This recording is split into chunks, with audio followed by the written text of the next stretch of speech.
ESPN welcomes you to a special presentation of the United Football League on ABC.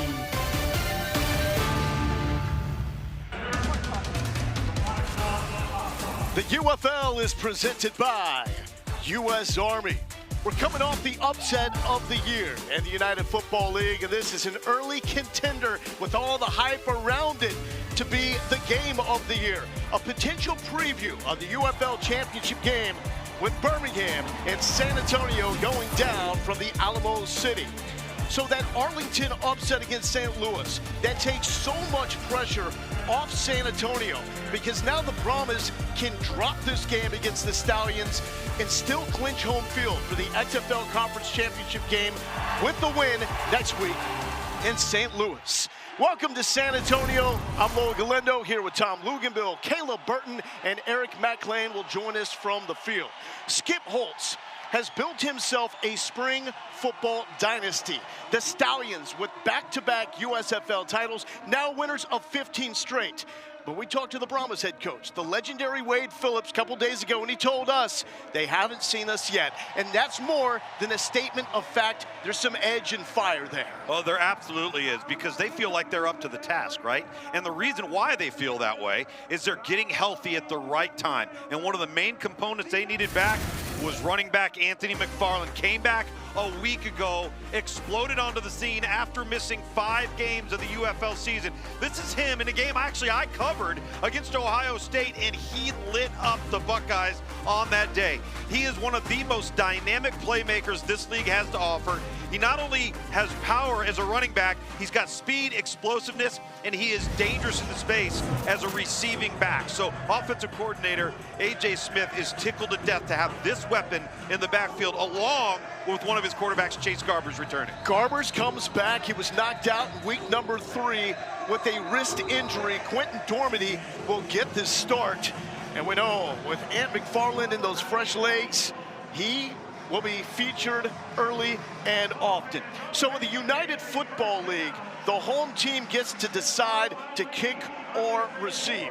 It's a battle of the minds. Wade Phillips, the defensive guru, his young offensive coordinator, A.J. Smith, the offensive guru. A.J. Smith wins. They've elected to receive the opening kick. Yeah, and by and large, most people opt to defer. They want to get that ball coming out of the locker room to start the third quarter on offense.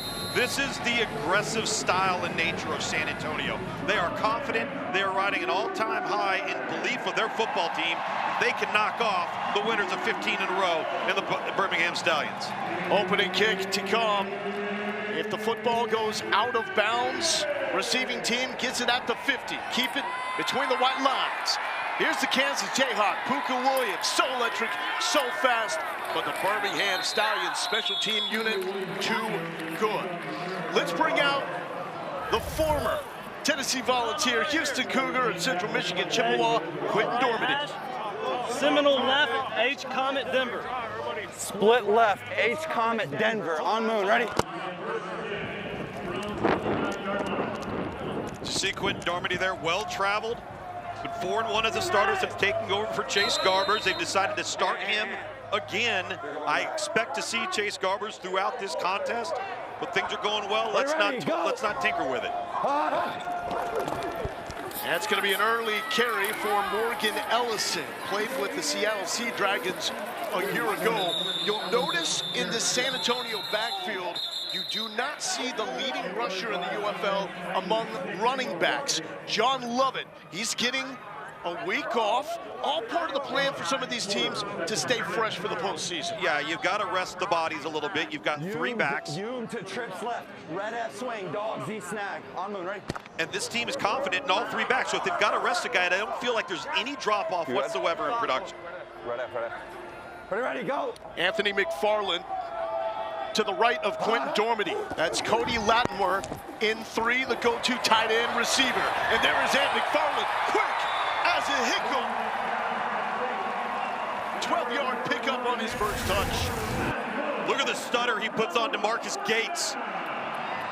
He stalls him right. Oh, man, and then he turns on the Jets, turns the corner. Broncos kill, on moon, ready? And that's what makes him different. when he gets into the space with the ball in his hands, he's moving at a different speed than everybody else. Ready, go! Back to McFarland. The Maryland Terrapins roaming through the Stallions defense like he did against Ohio State back in the day when he put up 298 rushing yards in 2017. Good combo block there. Y in motion. Y in motion. Y in motion. H option, Y cross, gold. Gold on moon. Ready? Good combo block there between the left guard, left tackle for San Antonio. The offensive front versus the Birmingham defensive front is going to be a key to watch today. Go. Quint Dormady to throw. Check down to McFarland. And that's where he did his damage a week ago. A.J. Smith, the young offensive coordinator, comes from that air raid background with how Mummy and Mike Leach call him plays. Second and three, right hash. Okay. Somebody's got to come out. Yeah, here we go. Hume to trips. Hey, Hume to trips left, Tampa. Hume to trips left, Tampa. How are you? Tampa. On moon. Ready? The play call straight to the headset of Quint Dormady. 8 headsets available for each team to break up between offense and defense. Constant communication. Here's Ellison, a little stiff arm, bouncing it, high-stepping, first down, Morgan Ellison. Give him 9 yards. All right, right here, you're going to see Gates, and he's going to come and wrap around, but he does not square up, and he loses contain on the running back in Ellison as he bounces his play to the perimeter. Right there, you got to come up and make that tackle, leverage the ball back inside. Y in motion. Gold. H option, Y cross, X post. Y in motion. Gold. This could be a shot to the end zone here. Ready, go! Latimer, the go-to man, now in motion in the slot, top of the screen. Dormady feeling the pressure, backside, gets there, and that is Daniel Isom out of Washington State. Washington State, former coaching stop of Mike Leach, and EMAC. This is not a typical air raid approach we are seeing with the Brahmas this year. No, it absolutely isn't, Lowell. And the things that they want to do is run the ball first. They want to get it established, and that's kind of what naturally happens in the air raid is these defenses think you're just taking shots downfield. It opens up a lot in the middle if you're able to take advantage of it. This is also the growth and maturation process of A.J. Smith as a play caller, working with the defensive head coach. Ball is out. Off the edge and into the hands of DeMarquise Gates. Taco Charlton was there. The Brahmas were cruising until the Stallions defense hits home, and that is takeaway number 15, leading the UFL. This is just a bust right here. You're going to see a free rusher come off the edge. The tackle shifts down to the inside, and there's nobody. You see the tight end release. And that tackle number 67, he's got to bounce outside. And Aaron Montero, well-designed pressure off the edge that time. Eric for Birmingham got him a little bit confused up front. Yeah, and that's what you want to do, right? You want to overload, especially when a team's in a rhythm. You start kind of getting in this green area right outside the red zone. Heat them up. Let's make decisions quickly. Obviously able to take advantage right there. Skip Holtz, head coach, quarterback coach, offensive play caller for the Stallions. Loud here inside the Alamo Dome. Adrian Martinez with the screen to Amari Rogers, the Clemson Tiger. And Bryce Thompson is there, no stop.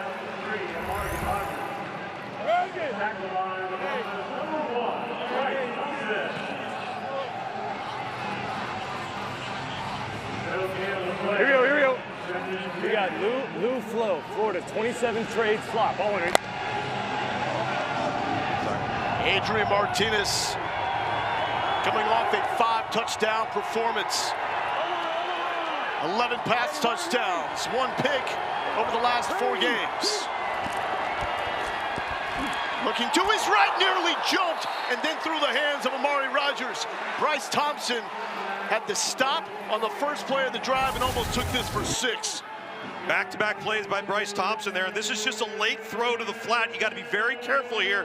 And if Amari Rodgers catches this football, there's a lot of real estate for him to take advantage of. I just think it obstructed his view of the football, Lowell.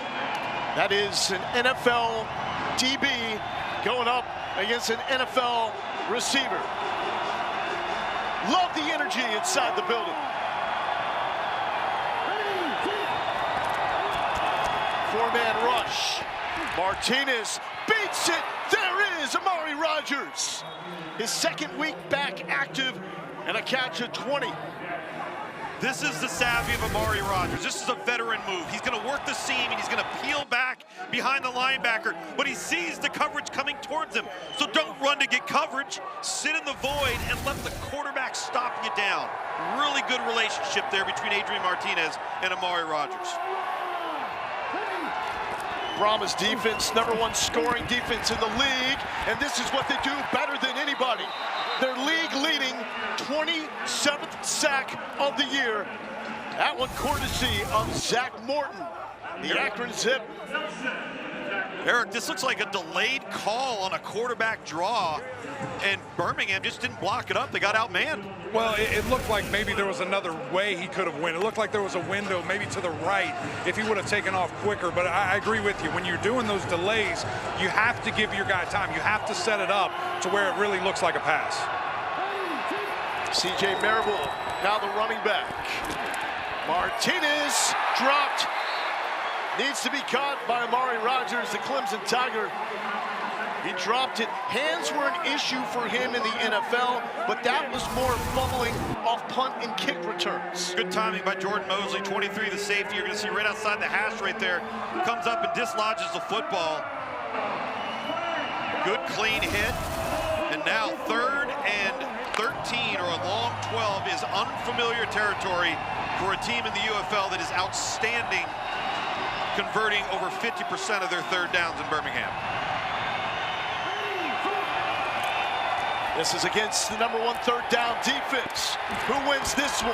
There's Jay Sternberger out of Texas A&M, and he is down well short. Flag is down at the 49.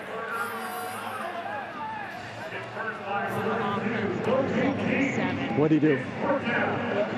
Shotgun? After the play was over, unsportsmanlike conduct, number 77. He was shooting at a player 15 yards from here. Still it would be 4th down. The down counts. It'll be 4th down.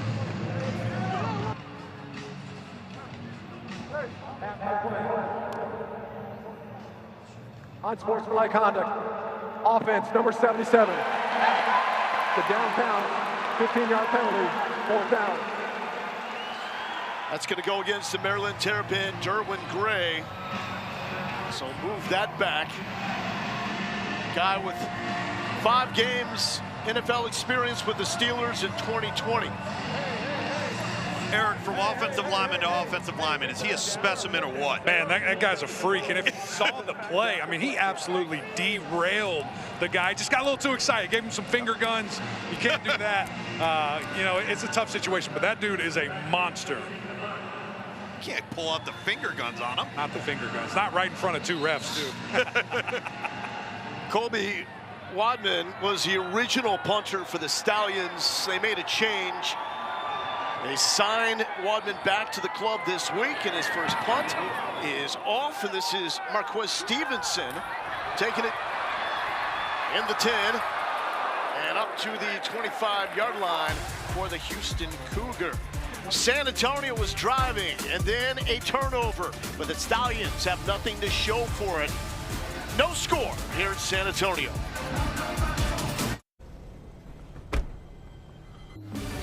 The UFL is brought to you by Progressive Insurance. The right call to protect your home and car. Visit progressive.com. Let's check in with Kayla Burton, because Kayla, San Antonio wasn't messing around when they said they wanted to feature Anthony McFarland. No, and we see it early, right? He's been targeted, and that's going to be a key focal point, not just last week, but this week as well. One thing that the offensive coordinator of this team, A.J. Smith, told me is when he saw the face of Anthony McFarland not being able to be in the game due to that injury, he said a lot of guys at week 8, they're tired, but he has been sitting, waiting, and has that dominating demeanor on his face. He said once he got back, he knows this guy is going to pop off the way he already is. Expect him to get in the end zone early, I would argue, in this one. And McFarland with another touch. He's been featured early and often. EMAC, how about the magnitude of this game? What does it mean? Yeah, it's huge, Lowell. Not only is this a playoff caliber game, this is a championship caliber game. These teams both won it. Talking to coaches pregame on each side, they say we are full steam ahead. We're not resting anybody. We're not taking any shots back. We are trying to win this football game and get momentum going into next week and then the playoff. Miscommunication there from Dormady to Justin Smith. That falls incomplete. You know, listen, everybody at this time of year or two is banged up, even the best teams, right? You're missing a guy here, you're missing a guy there, you're getting somebody back, and your depth determines whether or not you're going to see any drop-off. Double chip, H-cross. That's why these two teams have been so successful sustaining production, because they've got outstanding depth top to bottom across the board. We good? Ready, go. Here's Dormady, who played his high school ball in Bernie, just up the road. And last season with Orlando, that was his dude, Cody Latimer. He makes the catch for 25 yards, and we have a flag. Well, I think they're going to get Kenny Robinson, 24, the safety, coming in high and leading with his helmet. His initial call for the flag. And this was a shot that Latimer took. And this is very important to see how Latimer recovers from this. He has already made it known. Defense, number 24. 15-yard penalty, we tacked on to the end of the run. First down. So that is on the West Virginia Mountaineer, Kenny Robinson. But back to Latimer. This is it. This will be his final season of football. We want to see him go out on his own terms. Well, if last week and the start of this week's any indication, he'll be a highlight of his season. You see him there in the seam. It's a really well-thrown ball by Quentin Dormady. And Cody Latimer knows he's going to get hit. Juggles the ball initially, secures the football, takes the shot. Now we're going to get 15 added on as they're still attending to Latimer. A lot of concern here, especially for that man, Wade Phillips, who coached Latimer with the Denver Broncos. They are connected. They are tight. A moment of concern with Cody Latimer down. We'll be back after this message and a word from our ABC stations.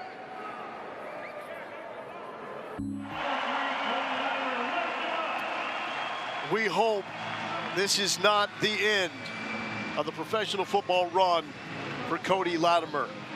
He is now onto a cart being taken off the field here inside the Alamo Dome. This is a man, Kayla, that has seen the ups and the downs as a professional athlete, but he has found his calling this year.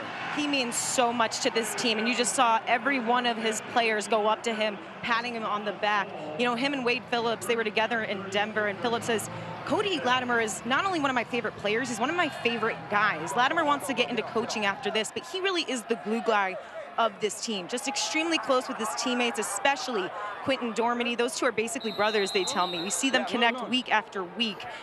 And they built so much trust. And one thing last year they didn't have was a real veteran type of guy. And A.J. Smith, the offensive coordinator, says his presence on how to be a professional. Double pass, complete, Justin Smith! For the second time, Jontre Kirkland throws a pass touchdown. Last year in the XFL, this year in the UFL. Well, that's what they call Dr. Pepper in this offense. DP, double pass. Talked about it this week on the call with us. Well executed. There's always something. There's always some wrinkle in this offense to get the momentum shifting, to get some energy on the sideline. Well executed, the former high school quarterback. And now Chase Garbers, who started the season as the quarterback for the Brahmas, checks in for the first time. Kirkland in motion. And we got a flag down.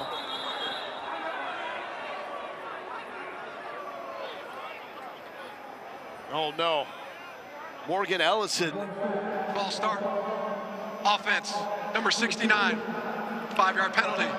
Try. So they need to hope that Morgan Ellison is okay, because Anthony McFarland, not the biggest dude, and he's the only other active running back for the Brahmas in this game. Well, as a result, you'd have to be very, very careful with your play selection, how you utilize Anthony McFarland, and do you become one-dimensional if that man right there, Morgan Ellison, is unable to return to full health. That really limits some of your options in the run game and how often you attempt to run it when you've got one healthy back left on the roster. Again, John Lovett, the leading rusher among running backs in the UFL, inactive for the Brahmas in this game. This is a one-point attempt, typically from the 2-yard line, but moved back because of the penalty. And here's another penalty as they targeted Justin Smith. That was A.J. Thomas in coverage. Pass interference. Defense, number 32. Retry. So number 32, he's going to try and wall off Stevenson right there and really just impedes his ability to go up and get the football. Kind of forced him out of bounds, put hands to the chest. So now we are at about the 1. But for 2. There we go.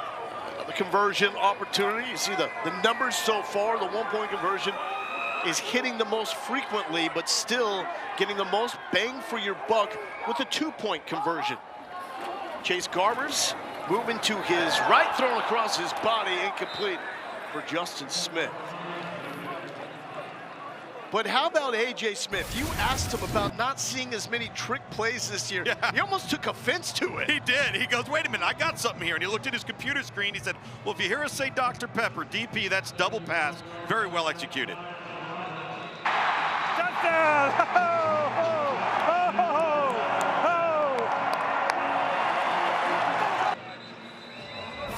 ho. Now, when we get into the technicality of that unique rule for the UFL, that can actually be a forward pass as long as it's behind the line of scrimmage. Right, and a year ago in the XFL, when Coach Phillips and Coach Smith were at Houston, they ran the double forward pass against Orlando, and essentially what they did is they threw it to a receiver that was running a crossing route downfield. That receiver ran back across the line of scrimmage into the offensive backfield and then threw it forward for a touchdown. It was unbelievably well executed. So this was Dr. Pepper. Last year it was the Mike Leach in honor of the late legendary head coach. And bringing it out is Gary Jennings out of West Virginia. Solid field position here.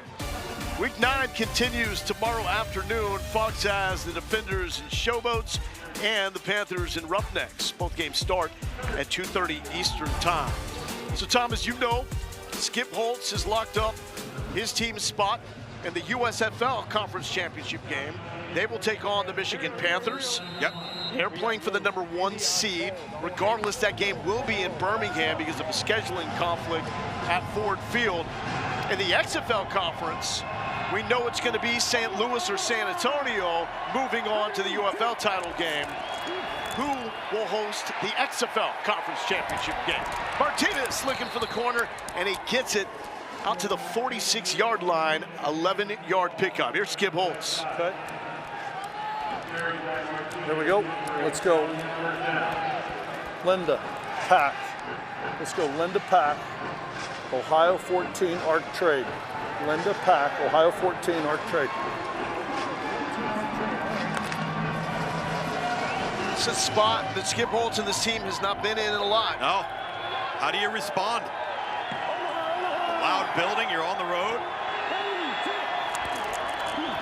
Ricky Person got the fake. Martinez kept it, and that is the leading rusher in the United Football League, regardless of his position. Wade Phillips says it starts with stopping him on the ground. Well, it's hard to do it when you don't have enough bodies in the box. This is an unbelievable quarterback counter where you have an extra lead blocker because you have the H-back to be able to lead along with the pulling lineman, and there's nobody to account for the quarterback.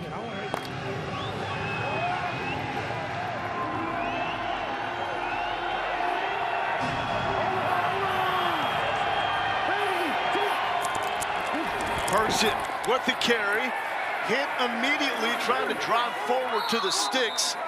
A 2-yard pickup. Delonte Scott out of SMU was there for the initial hit. 3rd and 1. Emac, what are they calling for here? Yeah, it looks like the wing T, guys. They're putting extra linemen in there. They're getting big. This is what you want to see. And when we talk to Coach Skip Holtz, and he just says, we're going to trust that our physicality in this new age of football is going to be something that you're not ready for. You don't know what's coming. And here it is, the wing T. They put Marcus Baugh, tight end out of Ohio State, in the middle of that T-bone formation. It goes on the ground, initially stopped short. Person continues to fight, and the Brahmas defense relentless. Darius Phillips, Jordan Mosley with the stop.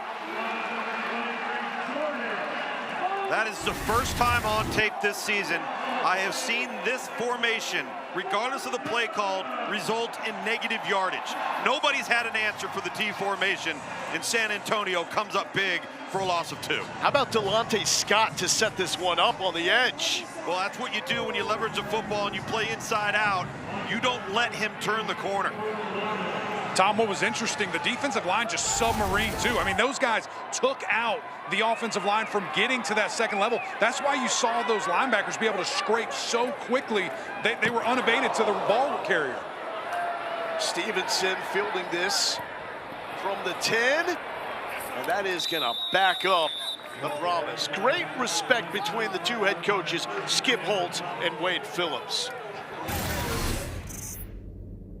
Skip, what an honor it is for me to have the opportunity to do this. Oh, thank you. You know, just to stand across the sideline from you, I've been such a huge fan of yours and admirer of yours. And well, congratulations on the great job you've done with your team. Well, but what about you, man? Yeah, we're a lot. Thanks. Have you enjoyed it? Oh, yeah. This is fun for me. This is what we do, right? I think this is one of the best jobs I've ever had. Do you hear that? Yeah. I think this is one of the best jobs I ever had. Yeah, it is. All you do is coach ball. The players are hungry. You're having a great time.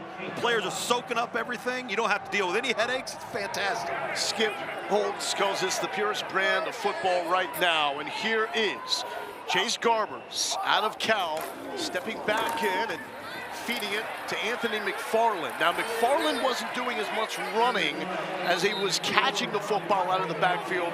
They're leaning on the legs more, though. They're leaning on the legs more, but again, they've got to be careful if they don't get Morgan Ellison back healthy. He's now the lone back. Anthony McFarland for this San Antonio offense, but if you give it to him enough, I guarantee you he's going to bust a big run at some point. Wade Phillips has himself a dominant first-half team. Now outscoring opponents 35-0 in the first quarter over the last 6 games. That throw complete to Marquez Stevenson, the Houston Cougar, who's got 5 NFL games on his resume. And it will set up a 3rd and short. What do you think about Garbers now getting worked back into this situation? Well, he started throwing a week ago, so he got back into the swing of things, the routine. I think his arm is fresh. And I asked Coach Smith, why did he win the job initially coming out of camp? And he said it's because of his ability to get rid of the football quickly and change arm angles, meaning that things don't always have to be perfect in front of him, and he's really good in the RPO game. So a little more RPO with him at quarterback. This is a good sign for the Brahmas because that is Morgan Ellison back, and such a good compliment to McFarland because of that. He's the thunder, the lightning, right? He's going to be the bull in the china shops, shoulder square to the line of scrimmage, push that pile like you just saw right there. And as we've seen already today with McFarland, he's going to be the get out in space, make you miss, and create a home run threat. Both these teams knowing that they are in the UFL playoffs. San Antonio playing for home field advantage, but the Arlington upset over St. Louis just before the start of this game means the Brahmas can drop this, beat St. Louis next week, and host the playoff game here inside the Alamo Dome. Don't tell that to them, though. They aren't thinking about dropping anything. Garbers using the legs, another wrinkle with him. Yeah, you know, I highlighted McFarland there that was split out, and then he motioned back into the backfield, and they wanted to set him up on a little angle route. We call it a Texas route to the inside. Linebacker had it locked down. Chase Garbers showing some wheels there. avoiding a negative play and find themselves in second and advantageous, I would call it. And Quentin Dormady, he's got his headset still working, so he's listening to the play calls from A.J. Smith, staying in tune with this game.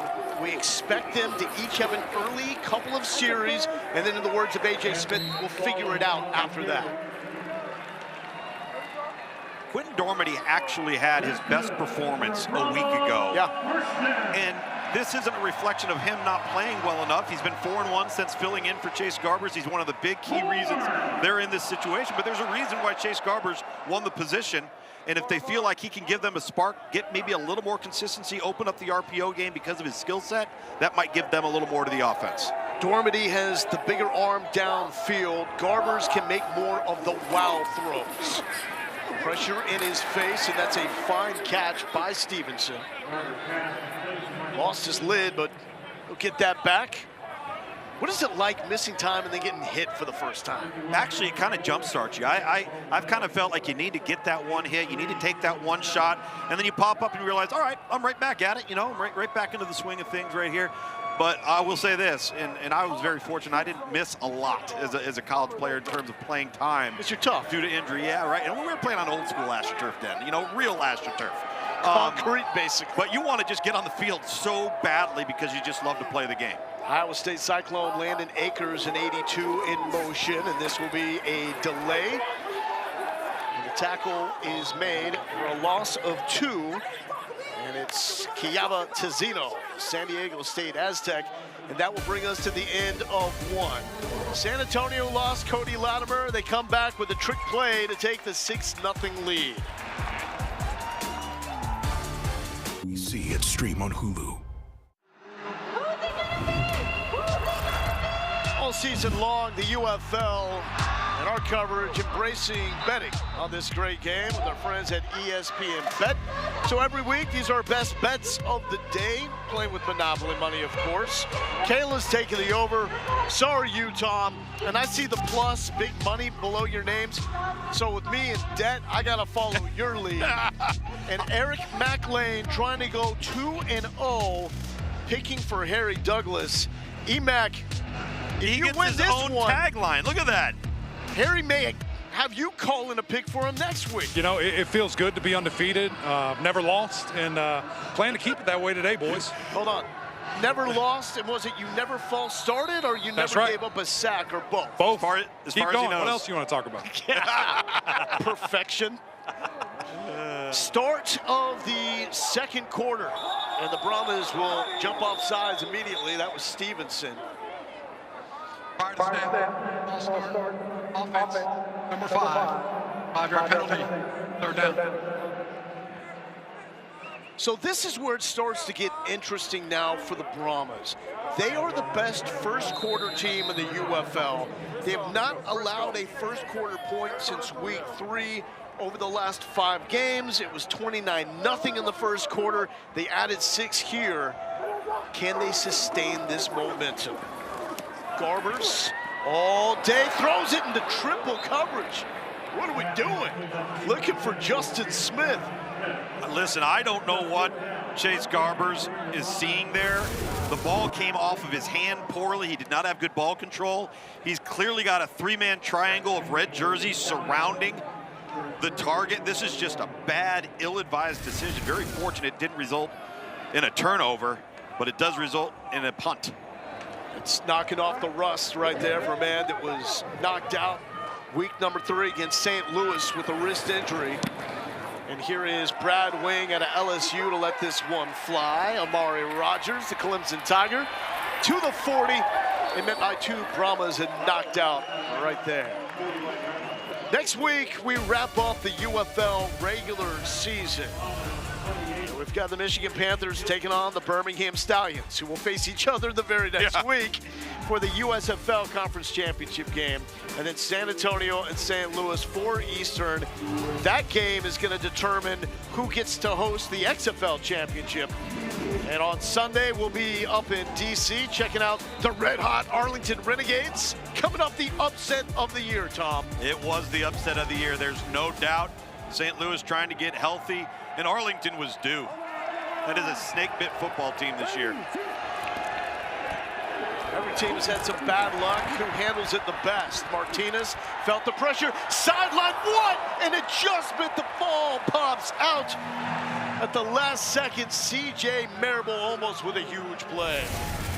Well, this is an exceptional effort. I don't know if he would have had both feet in, but you see Adrian Martinez keep both hands on the football and throw really what is a pretty catchable ball considering the awkward angle, and he would have had both feet in bounds there. Just couldn't hold on late. Would have been 31 yards there. But we talk about handling adversity. Birmingham has had as many injuries as anybody in this league. They continue to find a way. Helps to have the front runner for the MVP, Adrian Martinez, in a potent ground game. C.J. Marable, we talked about resting some guys from time to time. Marable healthy and active last week. Flow, Florida, 35 mesh. Rob, flow, Florida, 35 mesh.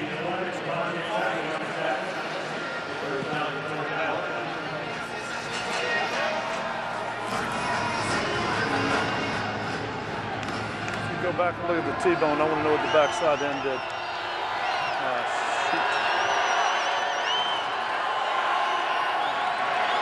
Chance now to listen in to Skip Holtz on this drive.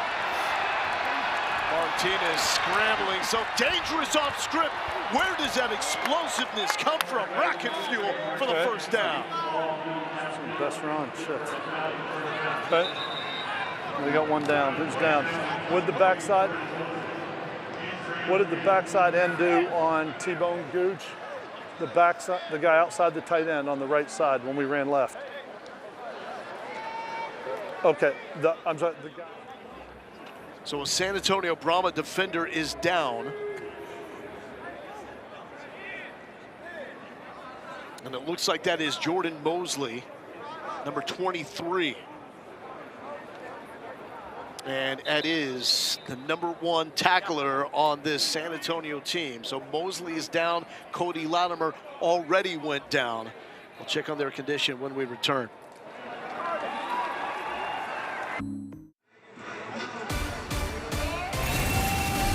The UFL is brought to you by Simply Spiked, the official spiked beverage of the UFL. Try new Simply Spiked Limeade today. Celebrate responsibly. Simply Spiked Company, Milwaukee, Wisconsin. Tom, what are we looking at? You're obsessed with this thing. The end of humanity. I partially want to ask Eric McLean to go down there and put his hand in the mouth of that thing and see what type of bite pressure it has. Luke, I was petting that pup earlier. That's just a dog, man. What are you talking about? Well, I want to see them throw a howitzer on that dog and then a flamethrower, and I want to see what this thing's capable of. Baby steps that delivered the game ball. Oh, they're there. Out of way, Boston Dynamics. Adrian Martinez and the undefeated Birmingham Stallions, the favorite, according to ESPN Bet, to win the UFL. Driving, Martinez.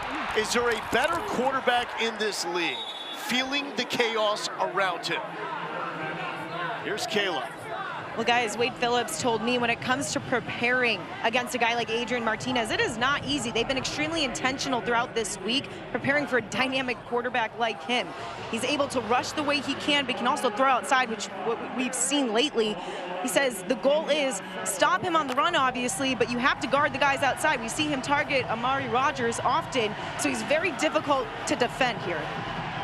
Wade Phillips said they spent this week like they were preparing for Cam Newton when he was with the Denver Broncos playing the Panthers in Super Bowl 50. So keeping it on the ground is Ricky Person, 6-yard gain before Devontae Beckett brings him down. Well, the problem is it's so difficult to duplicate it in practice and to come up with something that resembles what you're going to see. So what San Antonio did on defense is they told the quarterback on the scout team, listen, even if you have the throw, don't throw it.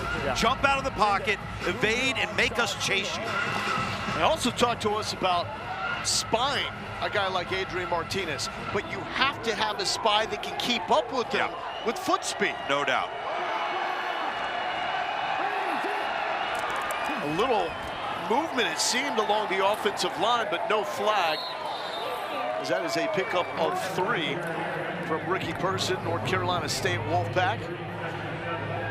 Eric, I'll say this, that might have been a nice little scramble and evade drill for Adrian Martinez, but that offensive front protected him for a long time before he had to escape the pocket. Yeah, they've done a great job. Again, this is the #1 sack defense in the entire league here. This offensive line has stood tall, and honestly, because you have that, that allows bigger windows because they're just going to run those guys off. You might see them take off a lot more. In the red zone where the Stallions had 5 trips, 5 touchdowns last week. Oh no! Running into his own man is C.J. Marable. He got pancaked by his own dude. 2 yards there. I love the effort of San Antonio on defense. Whoop, they got it screened up, run to the football, leverage the football, force it back inside. Look at all those yellow jerseys flying to the football. And that's one thing Wade Phillips and Will Reed, the defensive coordinator, really has been pleased with this group as they play awfully hard. Everybody's running on 93 octane.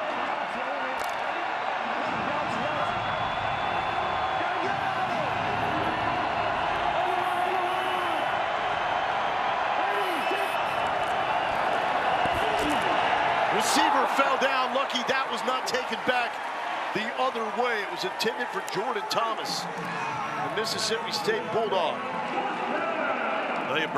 Birmingham fortunate enough to get that ball off as the clock went to 0 on the play clock.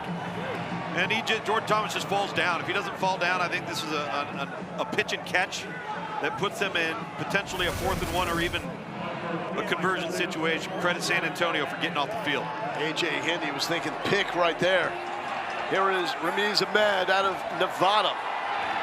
9 for 12 on the season. What do you got from 34 to get the Stallions on the board? And he's able to do just that. But that is a red zone win for this nasty San Antonio Brahmas defense. 6-3, and a possible preview of the UFL championship game.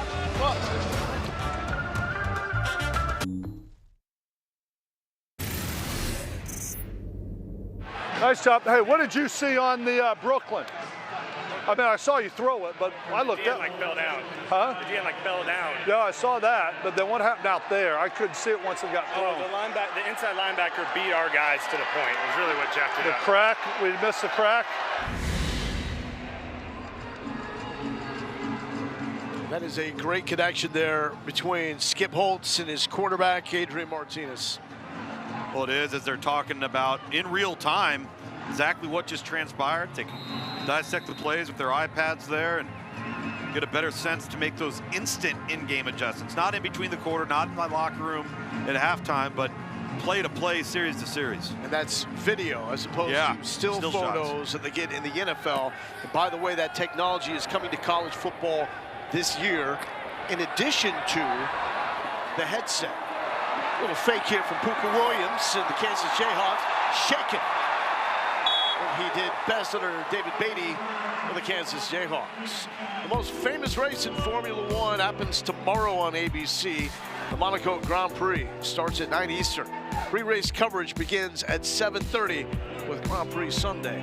And you know, it would be like a F1 race, a NASCAR race, if it was strictly up to A.J. Smith, the offensive coordinator for the San Antonio Brahmas team. But he's learned that at times you've got to slow it down, especially in the words of Wade Phillips, when your defense is playing as good as it is now. Absolutely. It's just about awareness as a play caller and the position your football team's in. There's no way. Fuck me. And that is Anthony McFarland. Let's take a look back on the Maryland Terrapin. Look at this guy. Came out of Maryland, was an Under Armour All-American coming out of high school, 4-star running back. Had a really prolific career at Maryland. Is number 83 overall, the top 100 of the ESPN 300. Sudden, explosive, but that contact balance. I use that language there because, Lowell, you mentioned earlier, he's not very big, but here's the difference. He's short, but he's not small. So he has some deceptive power, and he rarely goes down upon first contact. Hey, Lukes, all that is great, but I've got a little fun one here for you. How about Max Memories as we have a big play here? Hold that dot, Jontre Kirkland. Every time we want to get into a conversation, Kirkland says, hold that dot. He's thrown a touchdown pass, but this is the bread and butter for the Bayou Bengals. Well, Well, this is why he's one of the most prolific receivers in the league, and there's that RPO series I was telling you about. They're more comfortable doing that with Chase Garbers because that's just his feel of anticipating and knowing when to pull it, when to throw it, when to keep it. Garbers, middle of the field. Justin Smith with the catch. And Madre Harper with the tackle. All right, so anyway, like I was saying, here we go. Here's the Lugs, looks back. Lugs, say hello. You're on camera. Say hey to Mom there. Max Memory. We class of 93. We had to find a black and white picture. I don't know where that even That's not black and white. There were no rankings. There was no grades. Good arm, but, you know, slower than his left guard is not really what you want from your quarterback in a mobile offense. McFarland direct snap, nearly lost it, got a block on the edge. It kept churning forward. John K. Kirkland, also not the biggest dude, was a willing blocker on that play.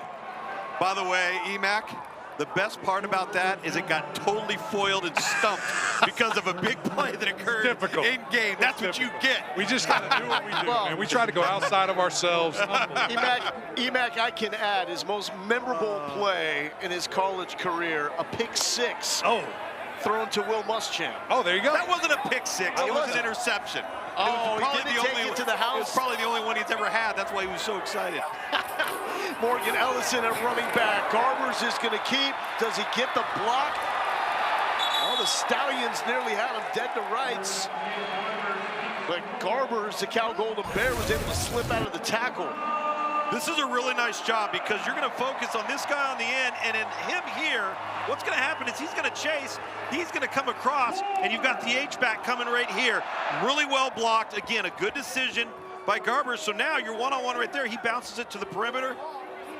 Good play for the conversion, fresh set of downs. 2 games on an active roster in the NFL. That was with the Raiders at the end of the 2022 regular season when Derek Carr left the team. Did not play. Ellison, we are thumping the pads inside the 5-yard line as Tizzino took the brunt of that hit from Ellison. Boy, he is a load inside, isn't he? Look at him get his shoulders square. Always with a forward lean, always falling forward. Doesn't take a lot of negative plays or direct shots, but he can push the pile. It's been an impressive drive from San Antonio here. And remember, they were driving off the bat until that turnover derailed the opening drive of the game. Alize Mack in motion, up top, extension, Morgan Ellison.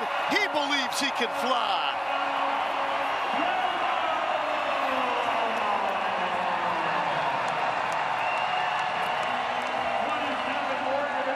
San Antonio head coach Wade Phillips told us this week they may have won a lot of games, but they haven't played us yet. And so far, it has been a first half of Brahmas football in unfamiliar territory as Morgan Ellison breaches the goal line. But the Birmingham Stallions, a little adversity here early on in the first half. In the United Football League, no kicks after touchdowns. The conversions can run or pass. 1-point conversion from the 2, 2-point conversion from the 5, and the 3-pointer from the 10. We saw A.J. Smith and his Houston team go for the 3 more often than most teams a year ago, but teams have shied away from that 3-pointer this year. Playing it a little more safe, and that's incomplete on the 1-point attempt. A 12-3 lead for San Antonio over Birmingham. This follows the biggest upset of the year with Arlington taking down St. Louis. Could have another big upset here. Kayla. Guys, here with John Trey Kirkland, who clearly set your team up for perfect field position. What do you see? What goes through your mind when you're able to make plays like that? Sure, just making a play. One play at a time until we score.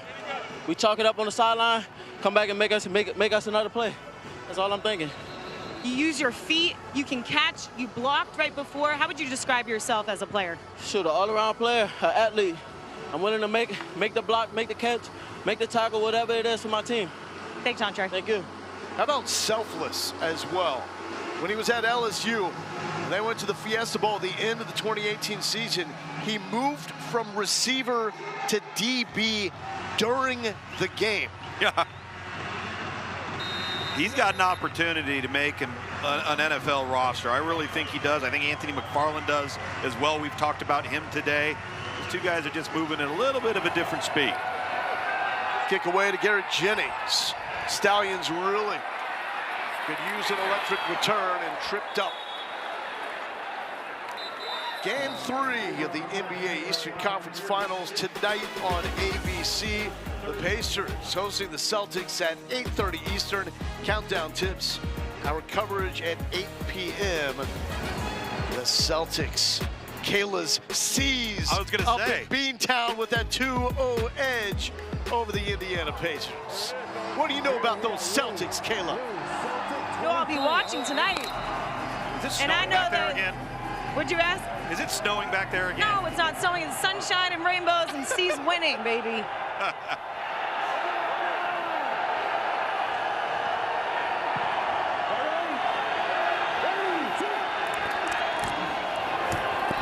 Martinez into the flat, incomplete to Marlon Williams out of UCF. Keep in mind, this is a Stallions team that's rolling. The offense is steamrolling as well. 372 yards per game is #1 in the UFL. That is 66 yards per game more than Arlington at #2. Well, and they've been a model of efficiency. They're +5 in turnover margin. They're over 50% conversion rate on 3rd down. They don't put themselves in negative situations. They play smart football, bottom line. Ready, sit. Martinez to the spot. Another Clemson Tiger. Deion Kane. Here's Kayla. Well, guys, Skip Holtz said just this past week, winning is hard. Even though they ride a 15-game win streak, the team is undefeated. He says we don't look at that. And we've heard him reiterate that all throughout the year. But last weekend against Houston, he says the guys were upset that they even allowed as many points as they did to a team that was 1-6. They have high expectations. The standard is high. The group, the chemistry is on point. But it's not just about wins, it's how they win. 34 points per game over the last 4. Martinez has to just take the safe one out, completed it to Williams, and Williams lost the football, fortunately, out of bounds.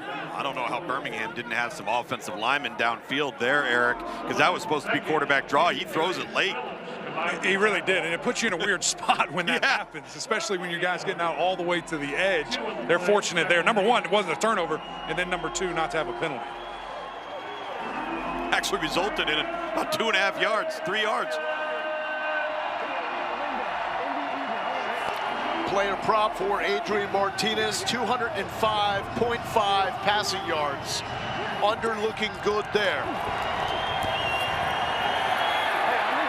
Tough sledding for Ricky Person, but he keeps churning. Emac, what are you seeing, though, from the San Antonio defense right now? I mean, these guys are just nasty, Lowell.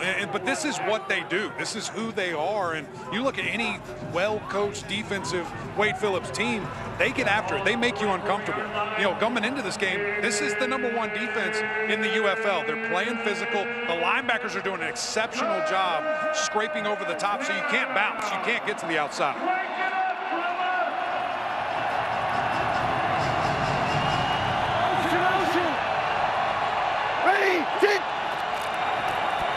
Third down for Martinez. Little comeback.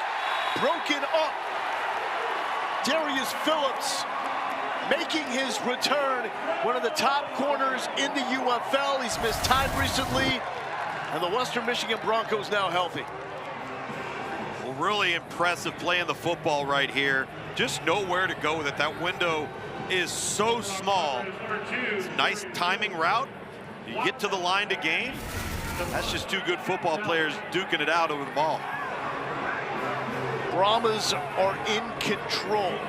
However, it's just a 9-point game in the UFL. That is a 1-score game. Punt from Wadman. And beautiful. Did they get it down, though? And yes, inside the 1, a 43-yarder for Colby Wadman out of UC Davis. Madre Harper is there to down it inside the 1. No, now they are saying touchback. First down. San Antonio. Let's go to the U.S. Army Command Center, catch up with Mike Pereira. Mike, what did you see on that? Well, it's a really tight play, that's for sure. Now, you got to see it's the position of the player. He actually gets control of the ball and then controls it, and before he gets his second foot back on the ground, he actually then throws it backwards. So, again, it's a tough play, and we're going to stop it and take a look at it. All right. Hey, Jeff, let's stop this to take a look at this, can you? Jeff? Yes. Stop it to take a look at this. Okay, so he's... The previous play is under further review. So he gets control there. When he gets control, does he have both feet on the ground?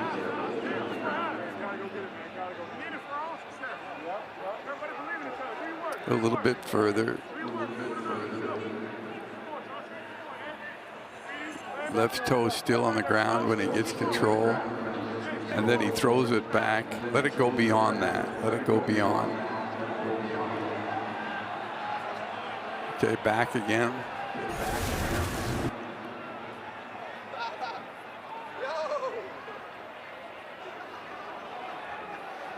Boy, okay, Jeff, here's the deal. There's really the only category that I can put this thing into to say that it would be a touchback is if he touched in the end zone before he actually let the ball go, and he doesn't.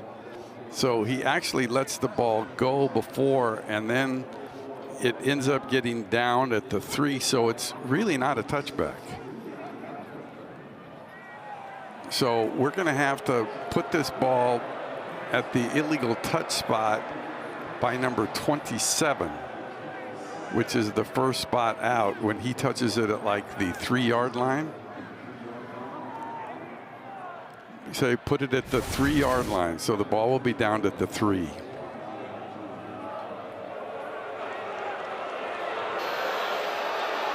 After further review, the ball was first touched at the 3-yard line. The ball never was in the end zone. Ball be brought to the first spot to touch. First down. How fantastic was that? Yeah. Just listening to Mike and the detail and seeing the slow motion, the angles, and having Mike walk through the dynamics and the mechanics of what would determine whether it's a touchback or not. And really well done, and it's the right call. And I thought it was, too. When they overturned this on the field, I was like, Mike's going to have to look at this one.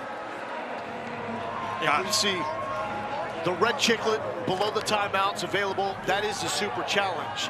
Since Mike Pereira is in the U.S. Army Command Center looking at plays like that, there's no reason to spin the super challenge on a play like that since it has been reviewed. So backed up inside the 5, going back to the ground. It's Anthony McFarland, and there's 1 yard. This is also great theater. Love the United Football League and the access, because it's not just seeing Pereira and Dean Blandino working it through with their careers, their crews. They play everything you just saw at home inside the venues, so the fans are hearing that explanation. Well, and I think the thing that's good for fans is it gives them an opportunity to realize just how hard it is to officiate a game, and it's not as black and white as maybe sometimes as you think it is as a fan. That takes us up to the 2-minute warning. Birmingham with the 15-game winning streak. Don't have much going. Just a field goal to show for their early work. It's 12-3. San Antonio with the lead. Cascade Platinum Plus. Welcome back to San Antonio, Texas. The view from the Tower of the Americas down to where we are right now, inside the Alamo Dome in the historic, beautiful city of San Antonio, my hometown. And I got to give my people a shout out for showing up and being loud inside the Alamo Dome. Of course, right now on their best behavior with their team backed up inside the 5. 2nd and 9 here for Chase Garbers. And there's Anthony McFarland. That's almost how he scored his first touchdown last week. Something simple that he just made spectacular. I mean, this is just a fantastic tackle from Birmingham on defense. It really is. Ike Brown, number 29, slows down, breaks down, ensures that he leverages the ball to the outside so that he pushes McFarland out and makes the tackle. Really well done. First, charge timeout.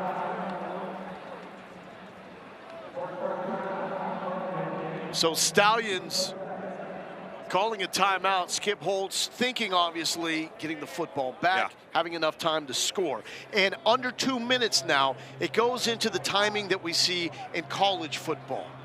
Yeah.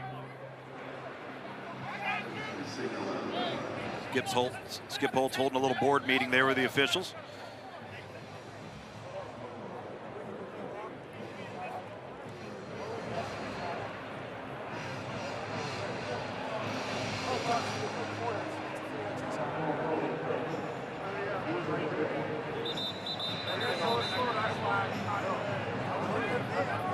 So what I mean by timing under 2 minutes and the college rules, that is incomplete passes, the clock is going to stop. Right. Once you move it past the sticks for the first down, the clock will stop until the chains are reset, and then it will begin to run again. So more opportunity for more offense in these final 2 minutes. There's the OC play caller for the Brahmas, A.J. Smith. What will he dial up here? 3rd and 6, and Chase Garbers with his first game back since week number 3, out with a wrist injury on the IR. Started throwing last week, started practicing this week. And that is going to be a first down pitch and catch to Marquez Stevenson. They call him Speedy. How about hands there for 8? Speedy Stevenson's matched up against the safety in A.J. Thomas. This is a mismatch. Slot receiver, big, tall, rangy safety in space. Pitch and catch, don't make it complicated. Here comes the pressure. Garbers feels it. McFarland trying to shake, trying to bang. Almost had the tippy toe, but he's north of the 20. And now A.J. Smith is saying, thank you for that timeout. Well, not only the timeout, but just to get the conversion, because the conversion to get the first down wasn't just about continuing the drive. It was about ensuring that you don't have to punt it away and give Birmingham great field position going into the locker room. So regardless of what happens here, Birmingham doesn't have the ball. Keep in mind, we have not seen the top tight end flex player Cody Latimer since early in this game. He went down with an apparent leg injury, was carted off the field, has not made his return. Strong hands by Justin Smith, who had that touchdown catch from Jontre Kirkland earlier in the game. Look at the timing on this throw. This ball is out of Chase Garber's hand before the receivers even turned around. I mean, this ball could not be thrown better to the upfield outside shoulder than it was right there. First team all MEAC at Norfolk State, and that is an overthrow looking for Kirkland. For a field goal. 2nd and 10. Here's A.J. Smith. Katie, go to. Okay, here we go. Go ace right. Okay, H option, X post, Y cross. Protection. White. It's a gold. Katie, run like hell. He's got to take 2 post here. Okay. He's talking to KD Cannon, the Baylor Bear, wearing number 16. He said you got to take 2 posts, meaning he wants you to take 2 defenders out of the way. McFarland is not going to elude Marquise Gates. We saw him leave the game early. He was questionable to come back, but he's come back strong with a stop there. 3rd down, Tommy. Yeah, gained 5, though. I was really surprised by that. Chase Garbers took what Birmingham gave him on defense. They drop off. They're not going to give up the deep ball. Dump it down to Anthony McFarland. So Cannon was more of a decoy on that play. Well, I think, yes, it was. But if they didn't play that coverage, I think he wanted Garbers to take a shot. 43 seconds left here in the first half. Garbers quick out, complete to Justin Smith. San Antonio just doing a masterful job of managing this clock by utilizing the sideline to avoid having to take timeouts. So you're sitting there and you're going, wow, well, this is a great spot to be in if you're San Antonio. They have not scored more than 30 points all season long. It's an offense been waiting to break out. Obviously, when you lose your starting quarterback, it's going to affect things. But they think they can get it started right here, right now. Back shoulder, big time catch by Kirkland.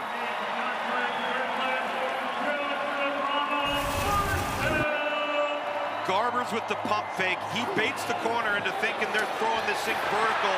The corner turns his back. eventually comes back to make the tackle, but that's what creates that little window for Kirkland to haul in the ball. McFarland tripped up in the backfield by Gates.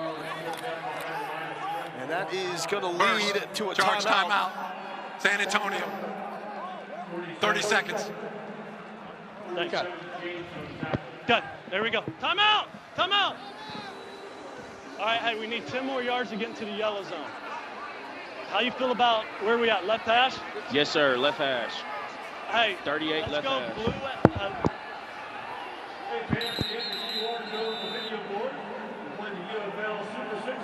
So A.J. Smith just moved his mic away, so we're not going to pick up everything he's saying now.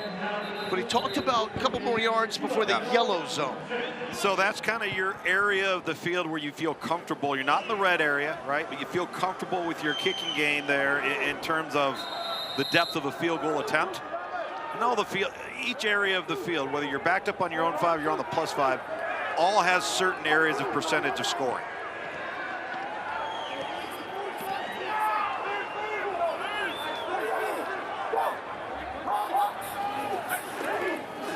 Pressure, McFarland! Move back, young man. Madre Harper dropping the sledgehammer. Oh, DeMarcus Gates is what creates this number 47 off the edge to the left side. Watch him elevate and get up in the air. 30 that seconds makes in lane. Garber had to throw the ball high, and the ball takes so long to come down, it allows the defender in Birmingham to come up and make the tackle. The Saluki out of Southern Illinois, a guy that's played 12 games in the NFL. Do you know what a Saluki is? It's basically a greyhound. It's a pointer. A dog. Yeah.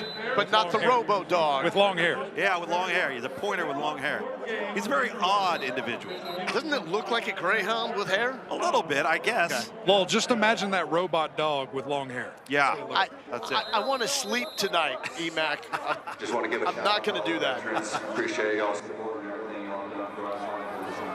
So with 15 seconds and 1 timeout remaining here in the first half, Brahmas trying to get in better field goal range. I know what A.J. Smith is thinking, though. He wants the end zone if he can find it.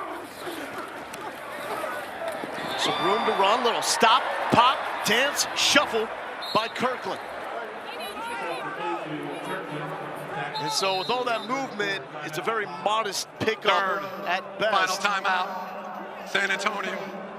30 seconds. And the Brahmas will call the timeout. That will bring out Ryan Santosa, the Minnesota Golden Gopher, former NFL kicker with the Titans, Panthers, and Lions. He's got that game winner from 51 a couple weeks ago to take down the Houston Roughnecks. That's his season long. And he's in that range, going for 53.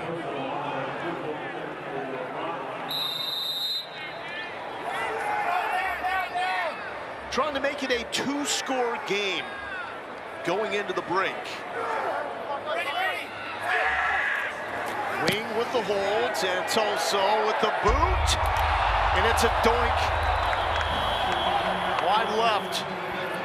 So it will stay a 12-3 lead for the San Antonio Brahmas. I'll say one thing, he hammered it.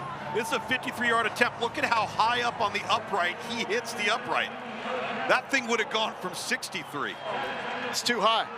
It's too high. There we go. At least you know Major League. Let's check in with Kayla. Here in San Antonio, great one and an upset brewing. But the San Antonio Brahmas trying to end the Birmingham Stallions' 15-game winning streak. Now time for today's Game Flow, brought to you by Progressive.